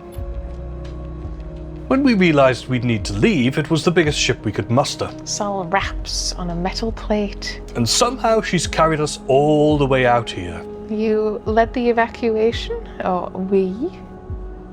Oh my god, you might think you're saying yes in French. You led the evacuation. Me? He laughs. Not even close. I was a farmer, had the whole load of land and people to run it, and my people helped convert this place for the long trip. He looks at his feet. Others led, organized the evacuation and debated the plan. We can stay silent, but what happened? Not one of those folks made it. Sol rubs his forehead. We were out in the black a long time before we got here, Sleeper. Things happen. The upshot is I was chosen to take over. I guess my crew trusted me, and I knew the ship. I argued, reminded them I'm no leader, that I'm sick, but well, when service chooses you... A loud klaxon sounds, Klaxon!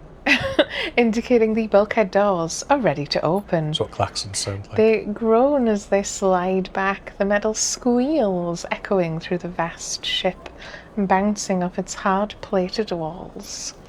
At first, all you see is darkness, Then the lights go on in huge strips that stretch back and back as far as you can see. The space in front of you, a vast bay, bigger than any you have ever seen, is empty. When we left Hearth,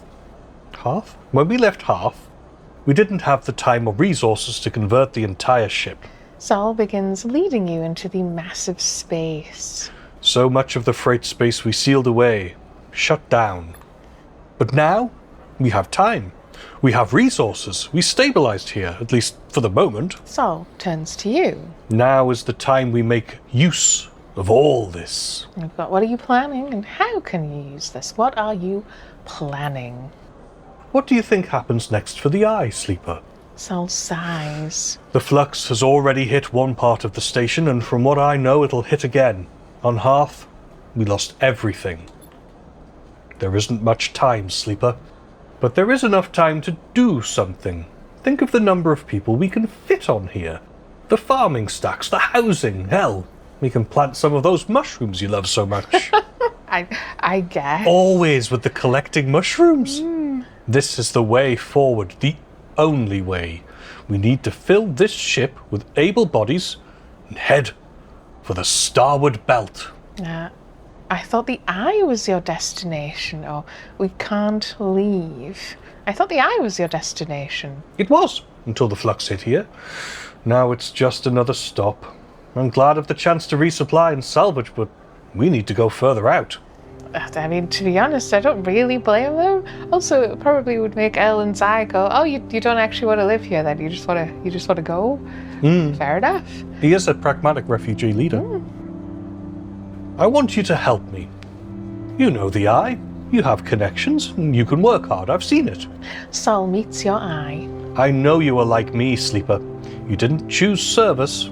It chose you. We've got there are other ways. I don't know, and can this work? I'm not sure that it's not just going to keep going if we also don't stop the flux, though, right? There are other ways. I don't know, and can this work? There are other ways.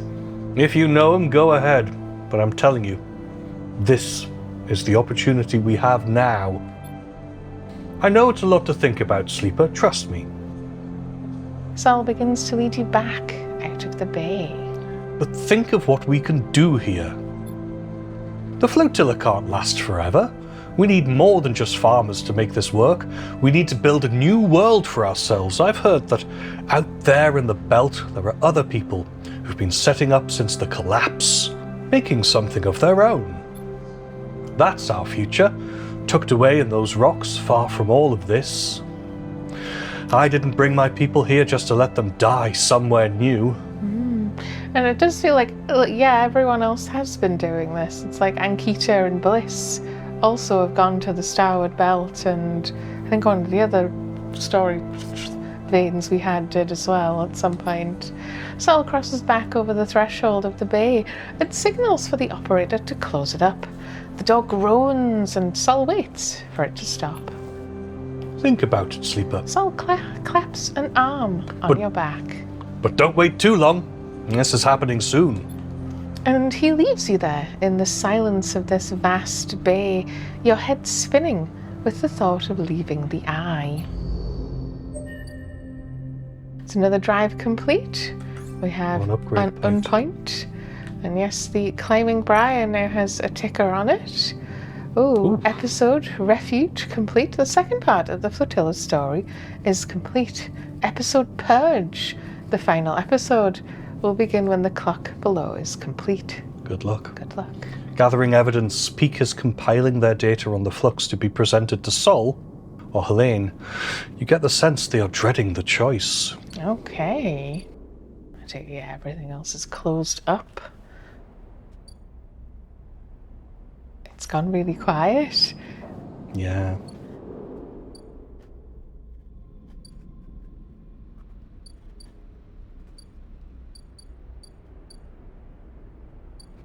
What drives do you have remaining?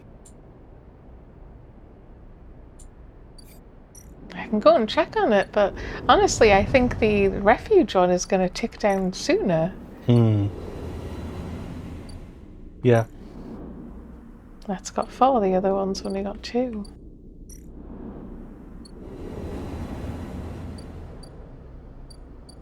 Don't we have nothing to do?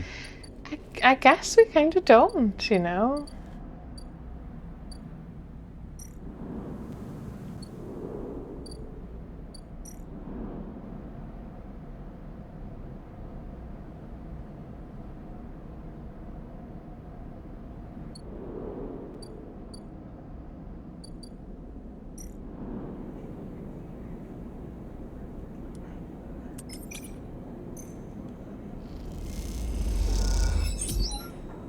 As you start your shift, a crew of salvagers barge in, and the next few hours are a whirlwind of chatter and long pause. They tip well. Yes, I figured might as well use our dice and do a shift in the Banton yen. For old time's sake. And we have a kitchenette.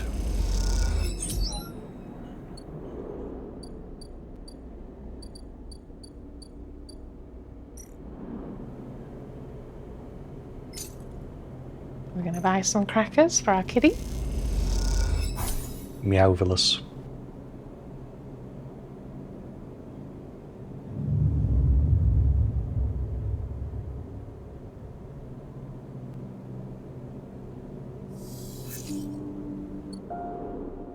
It's weird really having like nothing to do. I didn't know if it would ever happen. I suppose you just go work. Yeah, And money? like there's loads of little places. There's Bliss's Bay up here. What can we do in Bliss's Bay? +1 to engineer. I think technically, if we care about money, which I'm not sure we really do at this point, it's the Yatagan Tea House. The Tambor Tea House was always the +24. Was there another one that Can we was... do Havenage data? What does that do? I didn't quite read it when you went in. Okay, but what does it do? You know, I don't know. I mean, I could Paying? do that. Like, do I take it it's money, but it's weird that it doesn't have a... I have Yatagan data, so...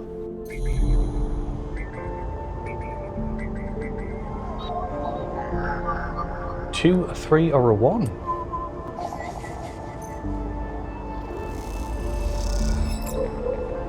Oh, we got some data.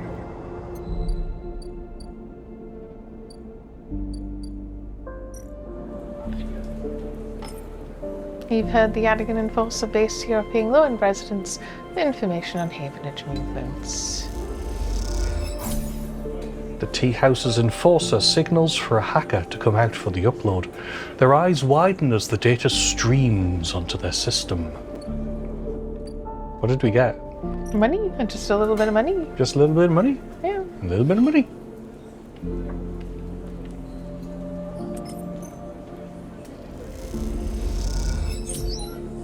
Played some tablet. And everybody clapped.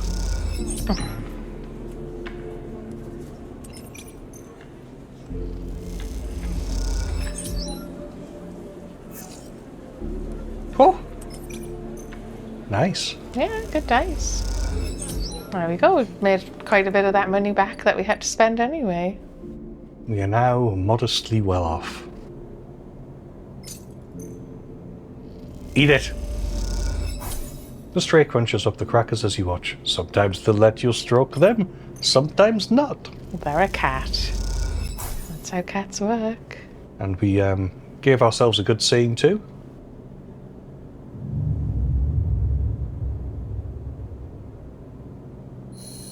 Strange that the game's gotten to this point.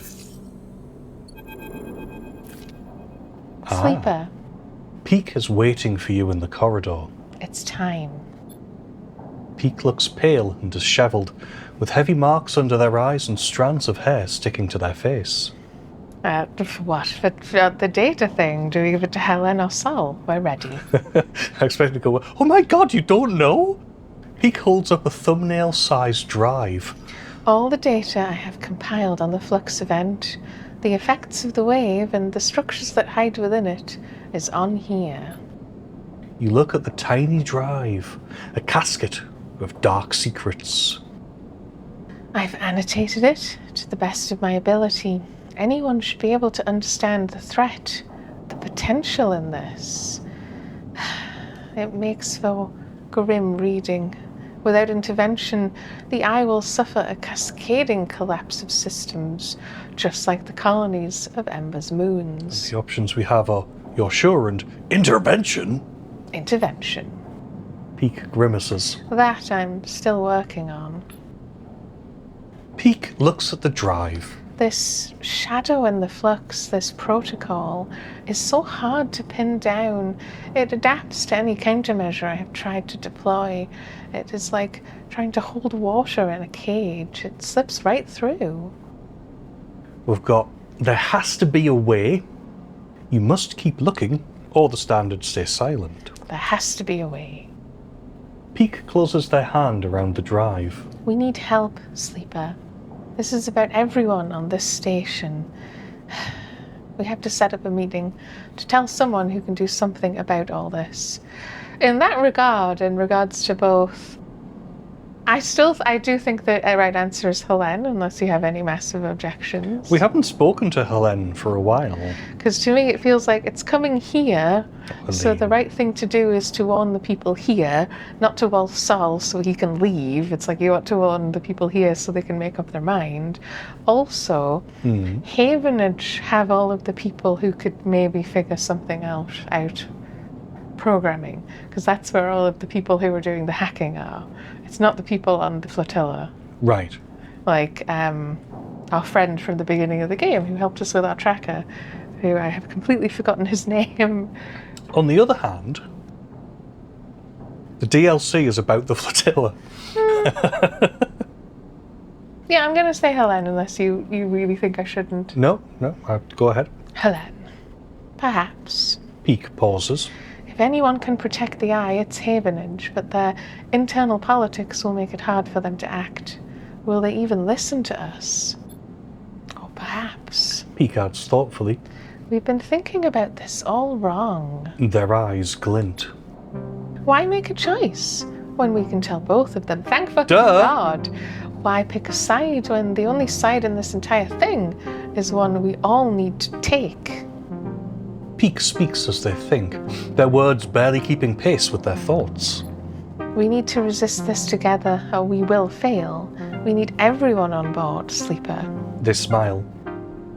This is the only way we send the data to both. You won't hear any complaints from me. Why We've not? got, both, you are right, and obviously. You are right. Peak smiles. I'm glad you see it too. They look away. Another Flux event is coming. I'm sure of it.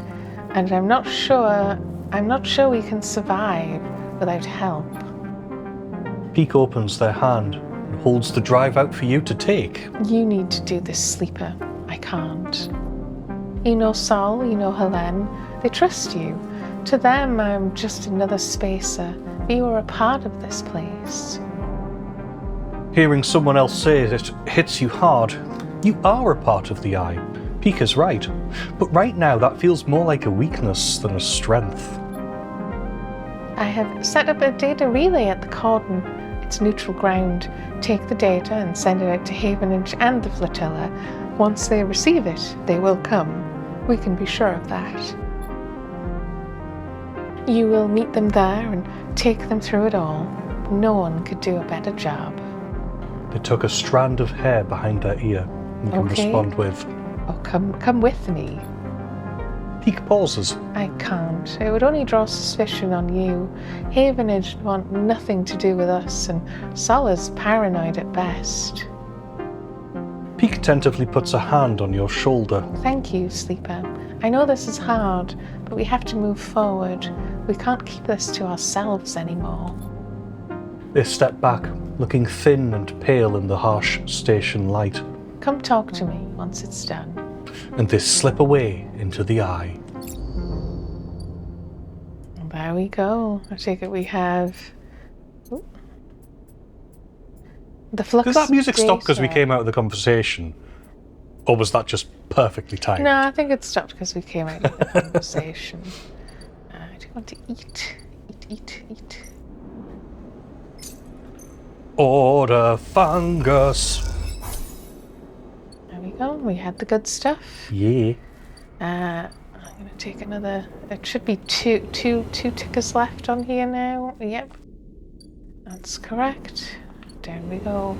So what do we do with it when it times out? Does it create another conversation? Yeah, it'll have an event where we can leave, presumably.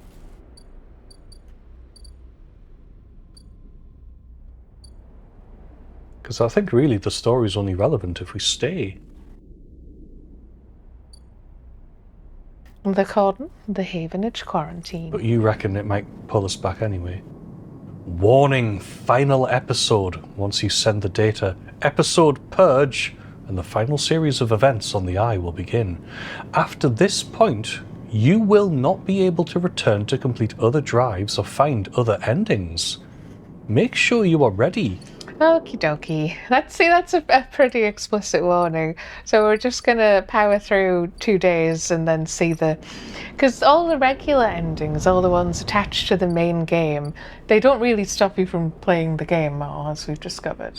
They all just bring you back here. Okay. You sure you don't want to upload the save before you do? I'm pretty sure, yeah. Okay.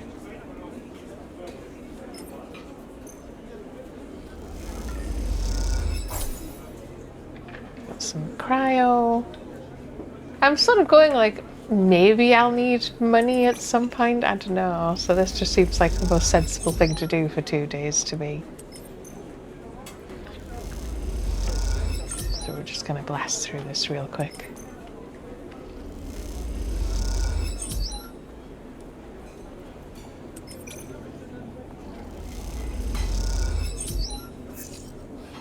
Oh, a 2. Actually, I know what I can truly do with low dice rolls. It's sunbathe, isn't it?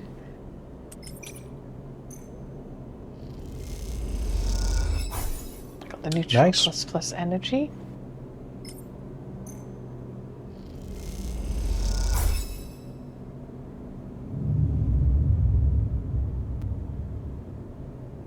Is the scrap ship back yet? I can take a quick look, yeah. Some low dice that time. Ah, yes, it is. We got from the starboard belt some more scrap. That was just 1 piece of scrap. It's 2 pieces of scrap. Yeah, we got a ship mine to call that time. That's a lot.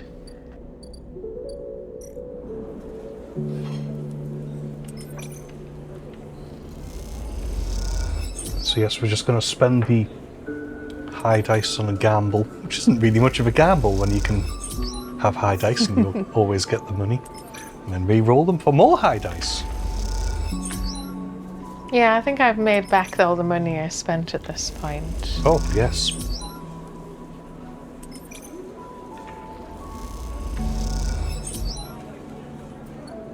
Wonder Fluffy.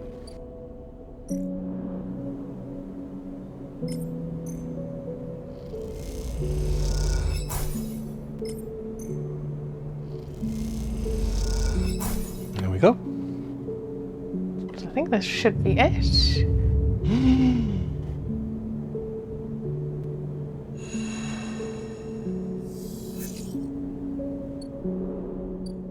I hunger.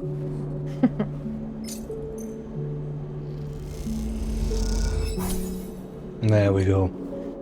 Also, I still have the same problem with Dice are a bit rubbish. we'll just leave, because it's like, what are we going to do for stabilizer if we just leave? I suppose he says we'll grow mushrooms, but it's like we need the correct spore, and the lady told us the spores are made by the ships, like Gardener, because it knows that we need them. We can't just grow those ourselves, right? But yes, here we are again with Lem and Mina. There is a crowd, but you spot Lem and Mina immediately as you enter the dock. They are waiting at the cordon where Celis security are checking the crew in to board the ship. Those that manage to get up to the hub are crowded near the entrance, but even they know their chance of getting on board has long gone. We can yell Lem, or we can wait. What do you think? I'd yell Lem. Lem! Lem spots you among the crowd. Sleeper, we are here. They are standing beside a bag which looks to carry all the possessions they have. It is small enough to be carried in one hand. Are you ready? Or hi, Mina. Let's say hi, Mina. Mina is vibrating with excitement. She seems strangely at home in microgravity, but then you remember that she has spent her whole life in space. Hi, robot. Yeah. You hand over the Celis ID film to Lem, keeping your own. He turns it back and forth in the light. Where did your friend even get this picture, Sleeper? Looks like my old Conway ID. You look, and a shimmering younger Lem stares out of the film, harder and clean-cut. I spoke to the guard here. He nods to the white and green-clad security officer. They'll be doing orientation and role assignment on board. Sounds like we're going to be working under the core crew, kind of like an intern. He laughs. What do you think, Meanie? Am I too old to be an intern? Following Lem's lead, you inspect your ID. As you lift the film up to the light, you see something strange. Something that makes you flinch. The face printed in the film is one you recognize immediately, but it is not you. At least, it is not how you look now. You squint at this ghost, confused why you hadn't noticed earlier. It is a picture you remember being taken, a memory that you didn't know you had. You remember signing the forms, the walk to the sleeper tanks, the cold metal floor. You remember the S&ARP employee who helped you in, her smile clean and surgical. You freeze in place, thinking of the you that still sleeps somewhere in an S&ARP facility that won't wake until you are recovered and disposed of. And now you are leaving. Will they ever wake up? Admittedly, I'm not sure it's ever really gone into, what is the advantage of becoming a sleeper for the person? Does their family get money or something? Presumably, yeah. Yeah. Sleeper? Lem interrupts your thoughts. These guys want us to board. You stare at him without thinking, then notice the guard gesturing to you both to come forward. You all kick off and float over to them. Steadying yourselves on the guardrail, you hang back, letting Lem present his ID first. The guard slides it across a white machine, much like the one Castor printed them from. You reflexively rub the puncture mark on your hand, even though there is no trace of it now. It seems to be your destiny to be someone else's tool. Lem and Mina are waved through, the guard smiling at her excited face. Lem turns back to check you are coming. The guard beckons you closer. Wait aboard. So if we wait, we can reconsider. They're gone, they're already on. You wait for a moment. You need to wait for a moment. This is all happening too fast, changing too much. There are so many questions you have, so many threads to catch hold of, and yet here you are, boarding a ship to who knows where, on a journey that will take decades. So is this what you mean? Is that no matter what you pick, it puts you back on the station anyway? You can actually just refuse to go on, but also if you decide to go on, it will still go here's the end you can get, and then put you back on the station. It's done that every time we've had the choice to pick an ending, and then it's rolled credits. Reconsider? Reconsider. Is this really what you want? How will you even survive? You suddenly feel dizzy, unsettled. You can make out the concerned look on Lem's face as you hold back. The guard gestures again. Mina's eyes looking back at you are so bright in the starlight. So which end would you like to see, I suppose, before we come back to the ship? You don't have feelings either way? It's kind of suicide, isn't it, to board? Yes, I think so, to a certain extent. So it was part of the If you're sure it'll come back, I'd like to see it, though.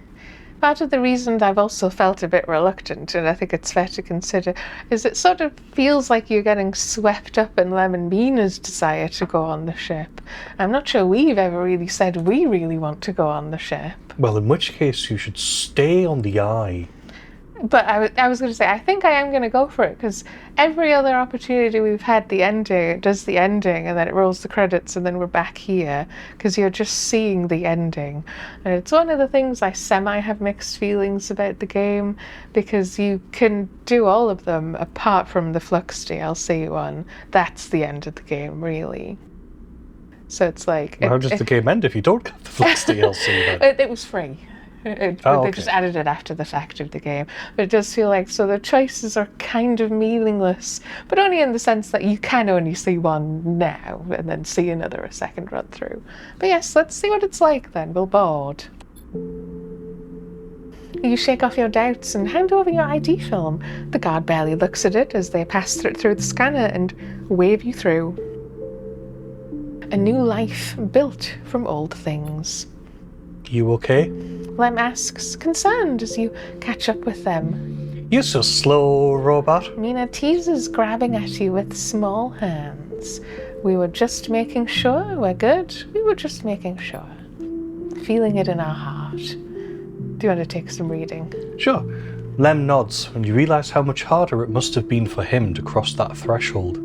Mina struggles in his arms, trying to get to you, and Lem relents, struggling with both the bag and his daughter.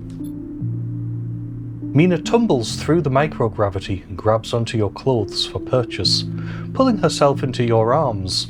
You all proceed up the walkway, the entrance to the docking bridge yawning wide in above you.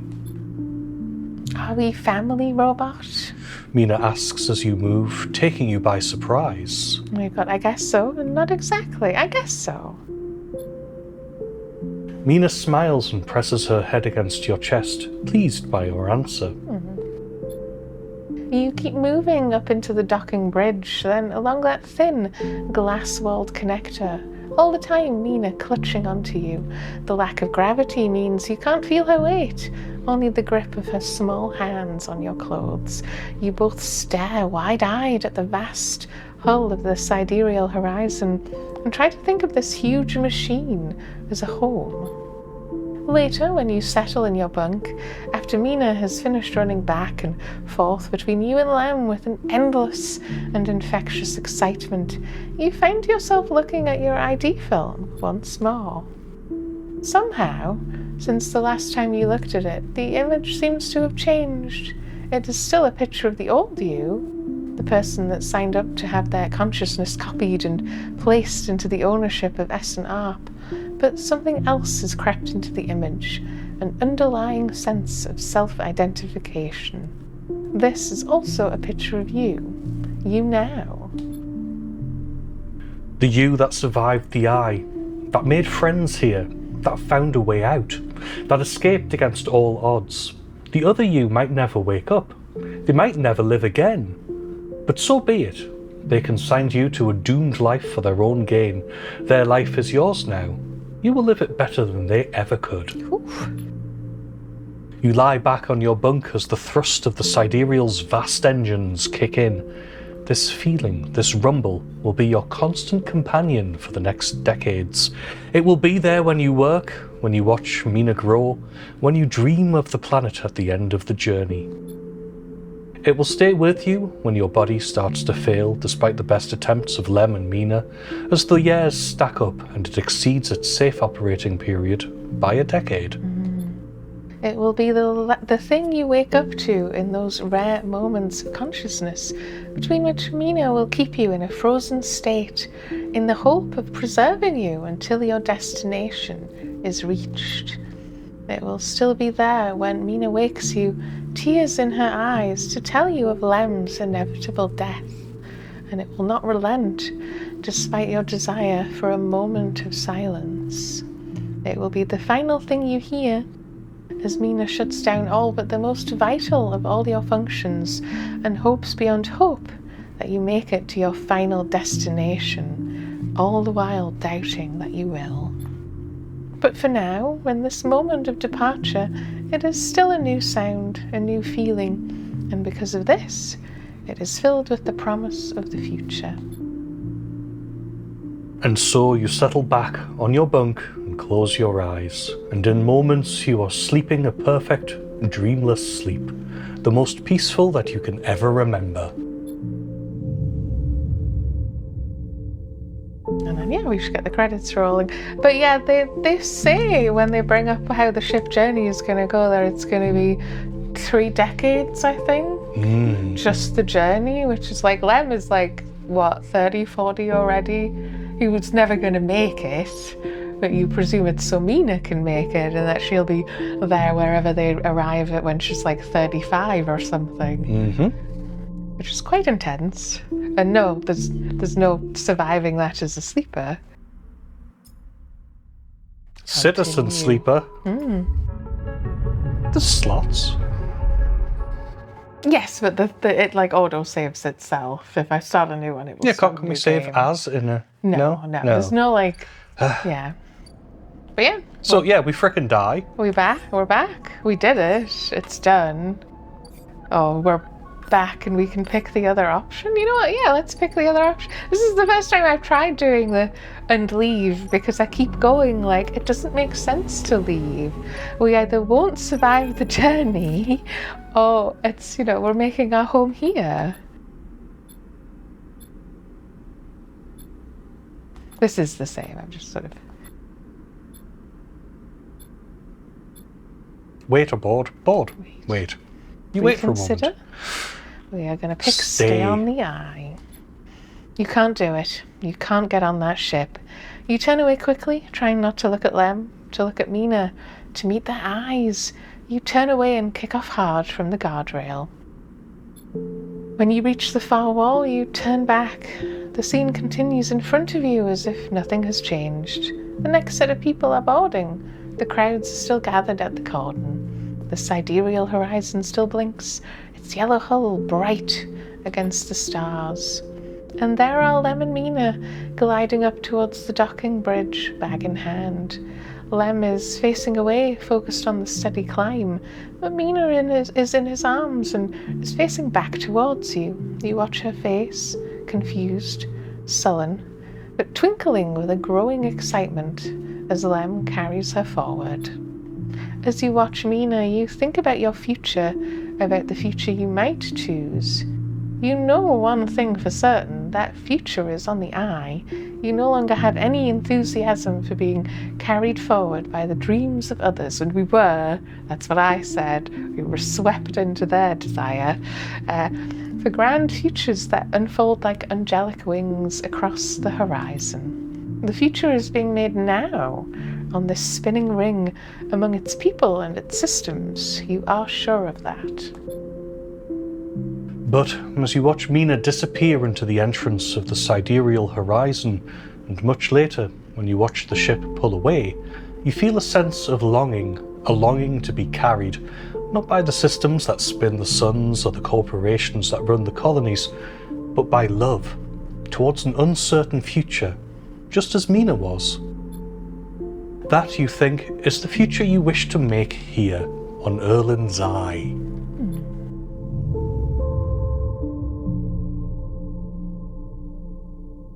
Oh, we still get the ending. Yeah. I thought it would just go...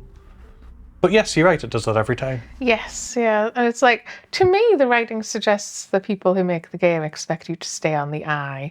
But yeah, our previous choices where it was, do we want to leave with Bliss and then Kita? I think we could have done the same thing. But this, like, staying locks in the staying. You don't then get to repick and do the other one. But becoming one with the ship, the gardener's seed offer. We could have seen that, I think, and then come back to the ship, because it wants you to see the whole plot all the way up to the DLC, really. But a strange choice. Castor stands beside you at the rail, watching the pinpricks of light from the sidereal horizon's drives disappear. but perhaps not unexpected. You turn to look and Castor is beaming at you with an unsettling warmth. I'm like, what do you want? But aren't you angry? You wanted us to track where it was going. About what? He squeezes your shoulder. I only wish for you to exercise that strong drive of yours. If it happens to align with my own, then that is pleasing to me. But if it does not, I cannot punish you. What about the sidereal? And what about Salus? What about the sidereal? Castor looks out to the stars. I will do my best to follow its progress. Salus itself is of more concern. Zendra Salus has taken a step back from the public eye. It seems some internal struggles are playing out within their pristine halls. But I doubt court politics are of much concern to you. Not really, no. Castor moves down along the rail. The eye, though, that seems to be your primary concern. Am I right? We have unfinished business. We still plan to leave. It is my home. He smiles broadly. Then we are fellow residents. He seems pleased. This place has been a good home for me. Though like all places it has its phases. Do not idle here too long, sleeper, unless you wish to be once again caught in the movement of systems much bigger than yourself. Castor turns and starts to clunk away in his mag boots. I will be keeping an eye on you if you don't mind, sleeper. He waves as he walks. My curiosity remains piqued. And I'm tracking you through the thing in your hand. That hasn't gone away. Once he leaves, you stay a little Right. longer at the rail, watching the stars, imagining the look on Mina's face when she sees Celis 1 for the first time. I mean, if they get there, it sounds like there's internal strife.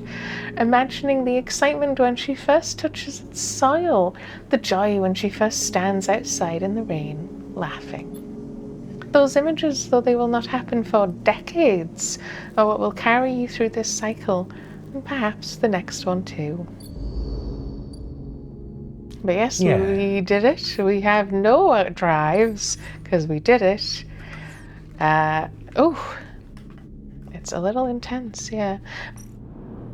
So yes, that's part of the problem, like I said, that I sort of have with the system is so for a lot of the endings, you get to see both. There's not really consequences for choices in those regards. There are absolutely some consequences for choices. We had the early one, which was the guy in the shipyard right at the beginning who was helping us.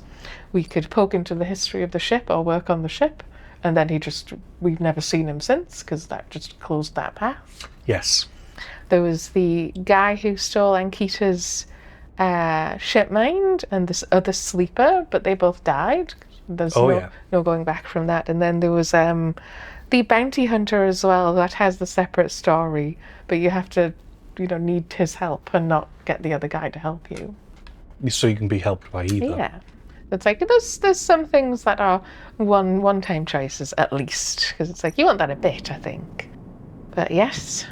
Send flux data. Peak's relay lies ready. This is it. This data is a ticking time bomb. Once it is sent, there is no going back. Send it. Peak's relay pings a confirmation the data is sent. Now all you can do is wait for the response. We are at the cordon, the Havenage quarantine zone, with the data sent. The only thing to do is wait.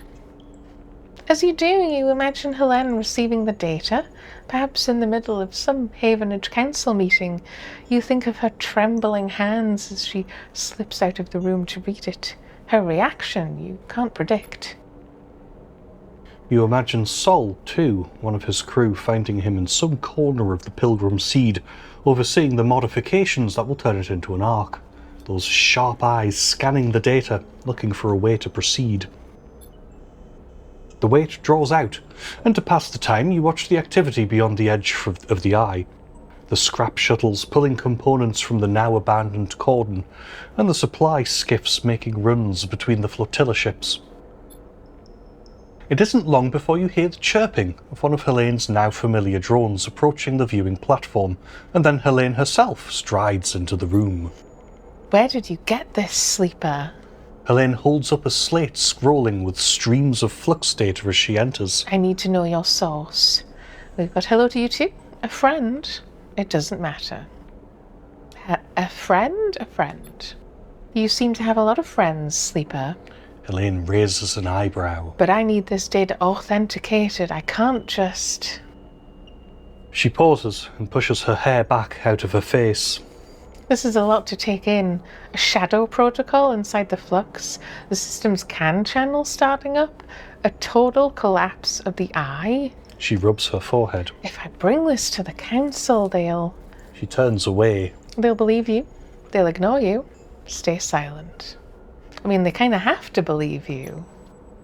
She laughs. Do you know what has been happening within Havenage, Sleeper? She looks away, out at the flotilla. Since the refugee ships started arriving, things have changed. It's chaos. No one can settle on a single issue. There is division at every vote, but in the division, only one group prospers, the hardliners, because as each councillor gets tired of the arguments, gets tired of compromise, they become more attracted to the easy answers. The flotilla is to blame. The refugees are opportunists. The eye must be defended. She shakes her head. And now you are telling me they brought something to the eye that will cause its collapse? I mean, they did not bring it. It was coming either way. The eye should be defended, is the important bit either way, but they didn't bring it. It doesn't matter, Sleeper. That is all the councillors will hear. She closes her eyes, a hand to her temple. Many of them already presume that the refugees are somehow to blame. Did someone say... Oh, I probably shouldn't do that one. Did like someone say refugees? He had like the posh old man voice, yeah. Sol clanks into the docking bay, grinning at the situation. Speak of the devil, and well, here I am. His suit hisses as he settles on his cane. Helen glances between the two of you, uncertain if she has been drawn into some elaborate plan. Sol holds out a hand to her. Sol. He nods. I believe we have spoken remotely while the cordon was still up. I sent both of you the data. We are all allies here. I'll stay silent. I sent both of you the data. Sol laughs. Well, thank you. He raises an eyebrow. Evidence of our mutual inevitable destruction is not much of an olive branch, but I'll take it. I'm not Havenage. Helene blurts out, then corrects herself. What I mean to say is one person represents Havenage. That's the idea. I did not support the cordon, and I did not support your quarantine. Sol nods. Well then. Sol glances at you. Anyone mind if I get myself up to speed here? He pauses, but you get the feeling he isn't expecting an answer. 1. The flux events, the very same destabilizing waves that collapsed the colonies on the moons of Ember, have reached the station. He holds up a stubby finger. 2.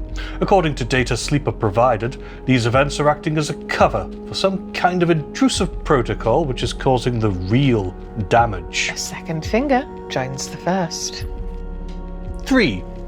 This shadow protocol will do the very same thing it did to Ember's song, step, and half, and quickly. In short, it'll shut down everything keeping this place alive. A third finger pops up. See, you pop them up as you say it? You're going to run out of fingers eventually as well, but... Yeah, that's the real problem. 4. And this is my favourite. We have no idea who or what is doing this and why. Sol's final finger joins the other 3. Is that about the total of it all? Does he only have one hand? Well, I suppose because if I missed a finger. We've got that's it. There's also another flux event coming. Stay silent. No, he's got 2 hands, I can see them. There's another flux event. Of course there is. Sol smiles thinly. Sounds Helene pauses, searching for words. intimidating. Helene turns to Sol. Did you manage to put up any kind of resistance on Ember's hearth? Sol shakes his head. That's why we are here. The Pilgrim Seed was the biggest ship to make it out unscathed.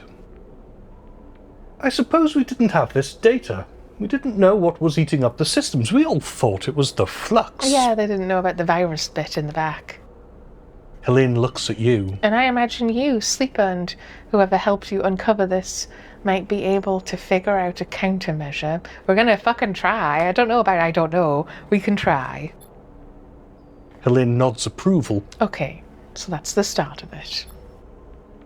If you'll forgive me, Sol cuts in. part of why I was able to save as many as I could on Ember's half was that I gave up hope early. Dear God, Sol. Sol shifts its weight, his suit hissing. There were endless strategy meets, system reboots, tests and trials, but I just got on with working on the Pilgrim Seed, with getting people on board. So when the second and the third and the rest of the Flux events hit, we were ready to go. So if I can offer you some advice, Miss Nothavenage, it is to give up on that line of thought you have, that hope, and to start the evacuation now. Right this cycle. Sol looks out of the observation deck towards the Pilgrim Seed. I've already started the process of converting the remaining volume of Pilgrim Seed for human habitation with Havenage's resources. I dare say we could finish the job with time to spare. Sol scratches his beard. I know it's hard and I know it's sudden, but you have to give up hope. We have to run. There will be no heroes here, just those that keep living and those that don't. Jeez. Helene listens in silence, making calculations. She looks out at the bulk of the Pilgrim Seed, which, despite all its vastness, is dwarfed by the eye as a whole. Something flickers in her eyes. She opens her mouth to speak. She stops, frozen. Let me think. Helene rubs her temple. I need a moment.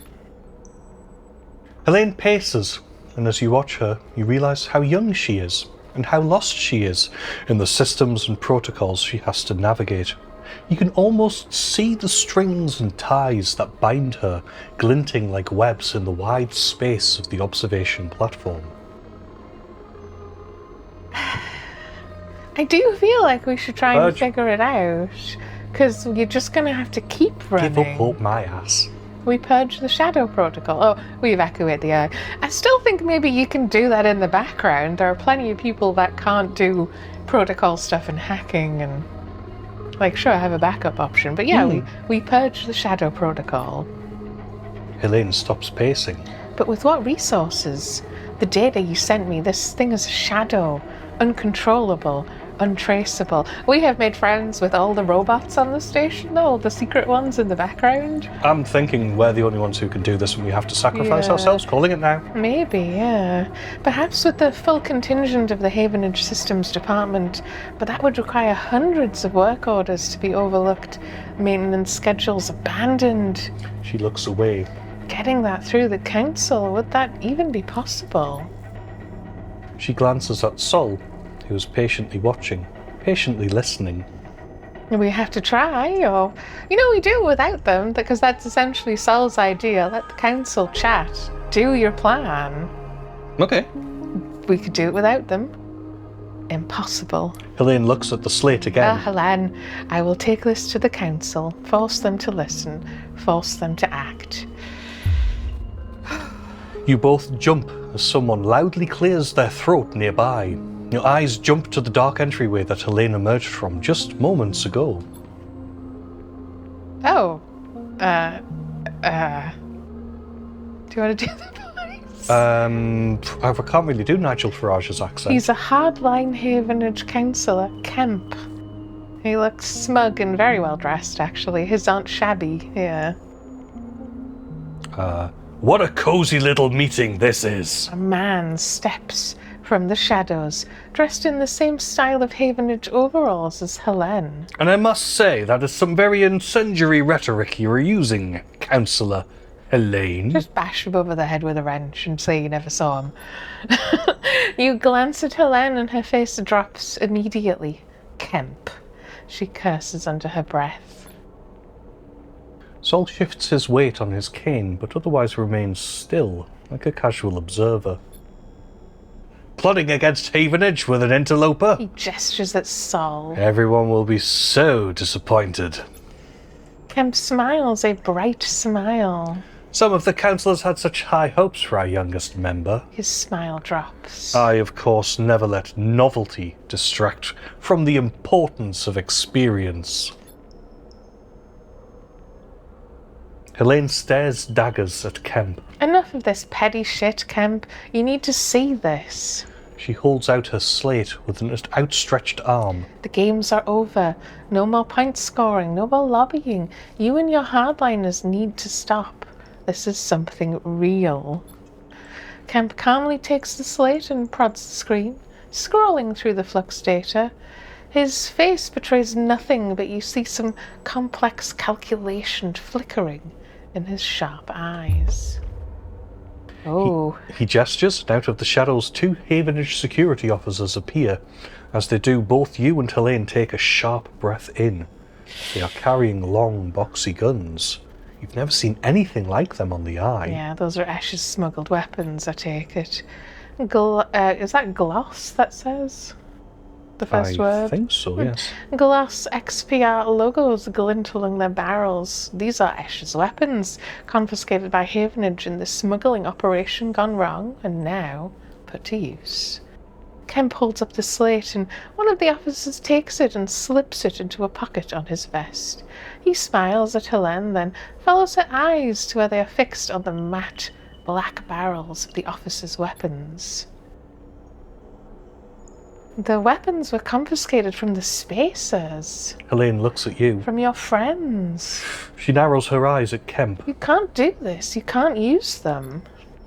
Kemp shrugs. You've just handed me evidence that the Flotilla has infected this station with a virus. With a shadow protocol that threatens the life of every Havenage member. Every person on the eye. He gives Helene a dark look. This is not the time for half measures. Yeah, of course he's not going to be reasonable. Admittedly, I actually quite like the writing of, no, he's not going to be reasonable.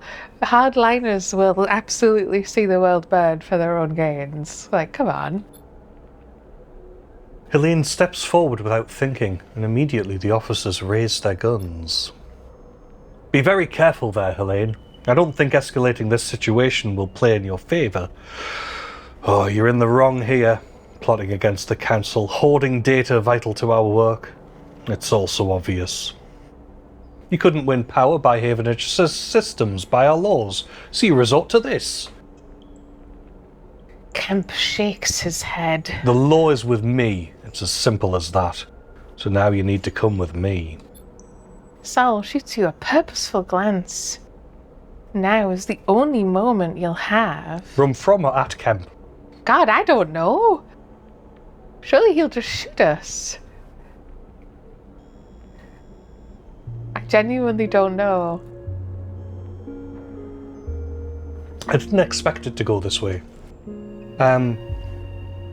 Essentially, it says that you can either... You're picking whether or not to stay on the eye, metaphorically. Are we escaping or going for it? Is that the idea? Yeah, are we protecting the eye or are we just running away? I assume I want to protect the eye. Oh, run at Kemp then. At him. It's an AI answer, so it might not be right. But we're running at Kemp. You rush Kemp, but as you do, Saul twists one of his arms, snapping something on his suit. A burst of pressurized gas jets out, clouding the room in a choking cloud. Oh my god, he's an octopus. Somehow in the grey, your shoulder finds Kemp. He tumbles backwards, pulling you with him. Then something crackles blue through the grey, like lightning inside a cloud. The weapons. The fear takes over and you stumble to your feet, running from that terrible cracking sound as it whips through the gas. You stumble into another body in the haze and both of you tumble through a doorway. It is Saul, and you stumble and limp together, mindlessly through corridor after corridor, until that crackling sound is no longer echoing in your ears. You catch your breath together, Saul wrenching his suit back into shape and leaning heavily on his cane. I assume that wasn't part of the plan. Saul coughs. Certainly gave some life to proceedings, though. Are you okay? Saul pats at his suit, his hand trembling. As okay as usual. He straightens up. I'll be honest with you, Sleeper. None of this changes anything for me. The Pilgrim Seed will be going in a handful of cycles whether Havenage wants it or not. I mean, he can abandon the eye. It's his choice. How many can you take? But I don't really want that to be the plan either. Well, so you can't abandon the eye You then, can't I abandon suppose. the eye. Sol raises an eyebrow. I seem to remember it was us being abandoned not so long ago. I'm not sure the reverse applies. Can't really blame him for that, yeah. Sol puts a hand on your shoulder. There's a berth for you, and for any you can now gather, Sleeper. That much I owe you. And Helene? Even if she made it out of that, Sol gestures back down the corridor. I wouldn't hold much hope of her coming around, Sleeper. She's too tied up in all this. It won't let her leave even if she wants to. He eyes you. Hell, I'd say the same about you, but you have a habit of proving me wrong. Sol glances back down the corridor. Now I think we better clear out. I'm not sure those soldiers won't come looking. My crew will meet me at the edge of the cordon, so I'm good from here. Sol leans on his cane. So was all that a vain hope, then? I don't know, admittedly, yeah. Oh, and thank you, Sleeper, for sending the data. I appreciate the extra info, and I'll see if it can be used to help us shore up the Pilgrim Seed against any future flux events. I suppose that would be some good. We will be leaving as soon as we are able. If you want to help us get there faster, well, you'd be welcome. He meets your eye. If we had had you back on Ember's hearth. He pauses, suddenly losing his appetite for discussing the past. Well, He smiles. just don't keep me waiting. And he limps off down the corridor towards the edge of the cordon. You pause for a moment to let your thoughts catch up. Peak will want to hear about all this. This should be your first port of call. New drive discovered? Evacuate the eye. Oh. This feels like we kind of did pick the wrong choice, but... We picked all of the things which would help us stay. Running away wouldn't have changed that.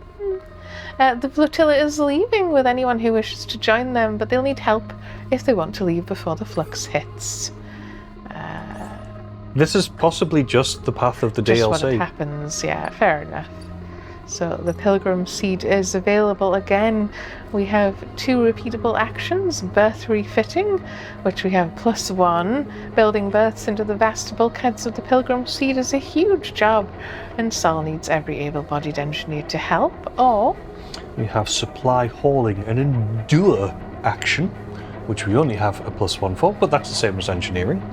The evacuees will need many supplies for the trip to the starboard belt, and they have to be hauled aboard in only a few cycles. And these are all filling out Pilgrim's prep. The Pilgrim Seed will take the majority of the evacuees off the eye, but is there enough time to settle them all?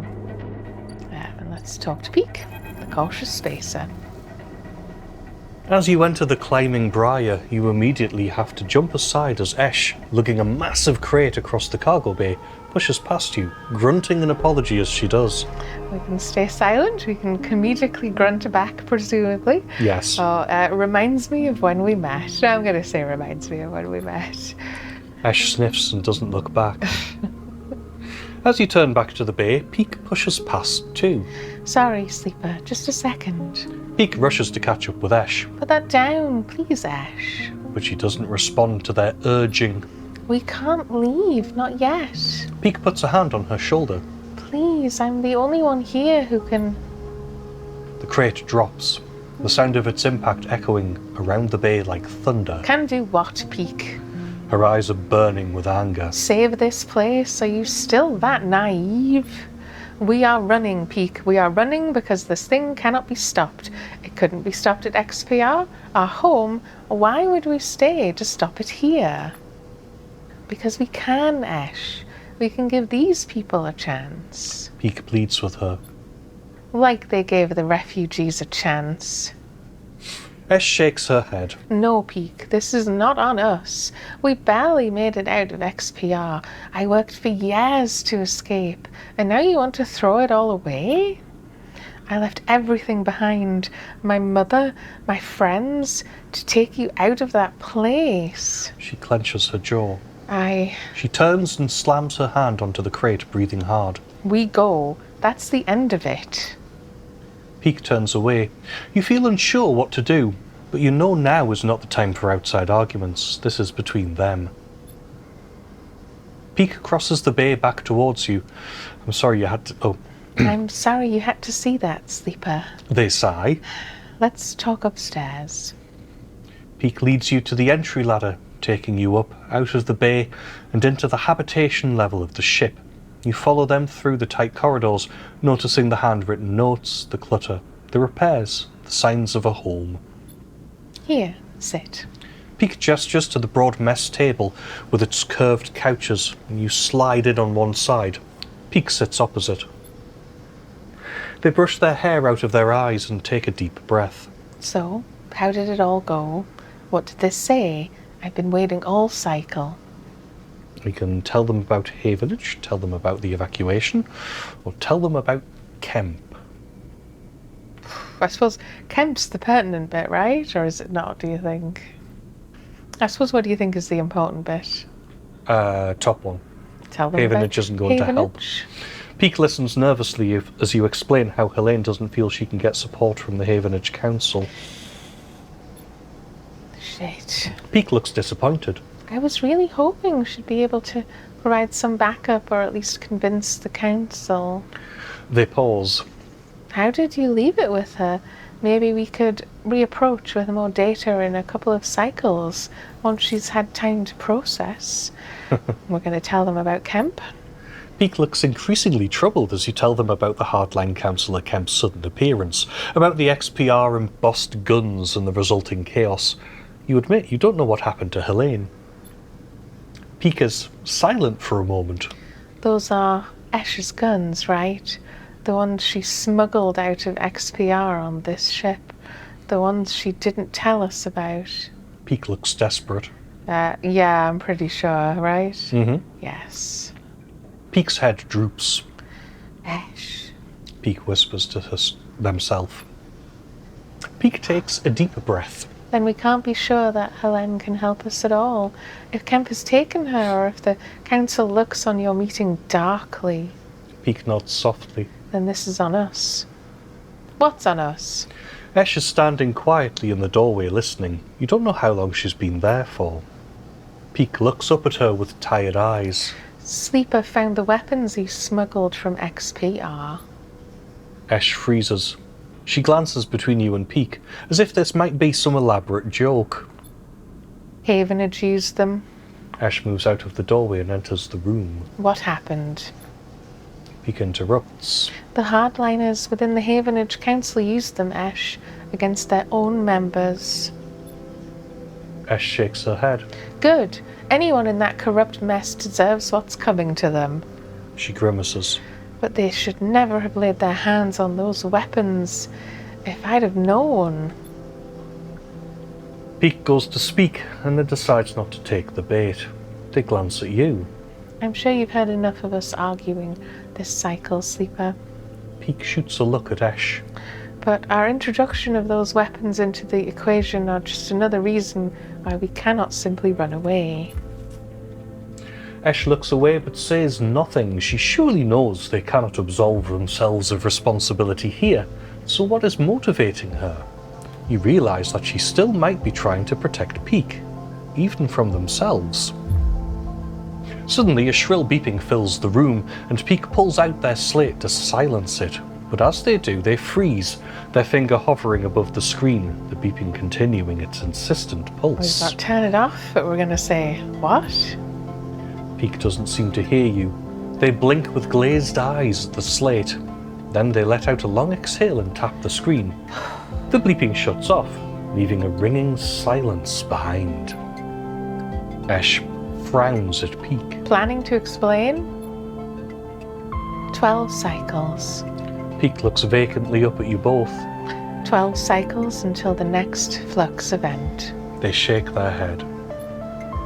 I have been using the arrays on the Briar to look towards the center of the system, to approximately where the CAN channel should be. Just this moment they detected a signal from the inner system.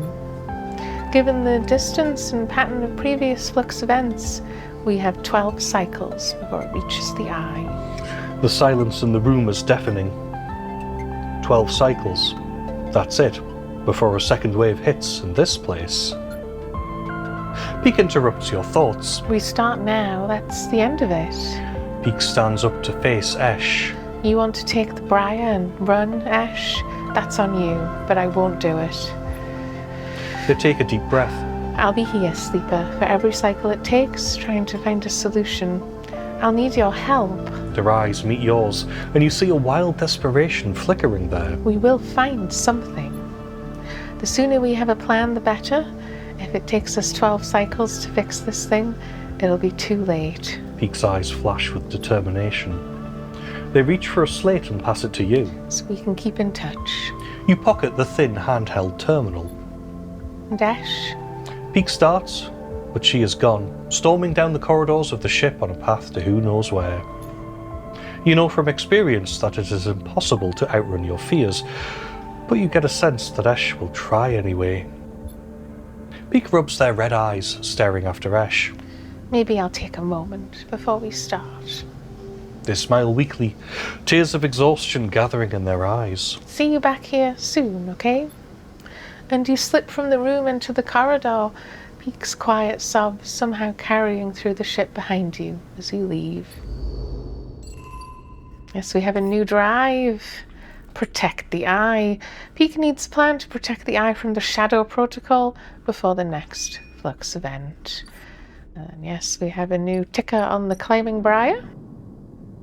We are devising a strategy. Peak is tirelessly analysing the flux data and testing countermeasures on the shadow protocol. They need your help. This is inputting into a desperate plan. Peak is desperately looking for a way to combat both the coming flux event and the shadow protocol infecting the station. And we have a passive cycle clock. Yes, terminal flux. The next flux event is coming, and it can't be stopped. The sooner your preparations are complete, the better the outcome. Yeah. But we are going to leave it there tonight. I'm like half tempted to power through, but I think it'll Last session. make it too long, too tiring. Yeah, you said you thought it would be the last session. I had my doubts. 12 cycles. There could be loads to do.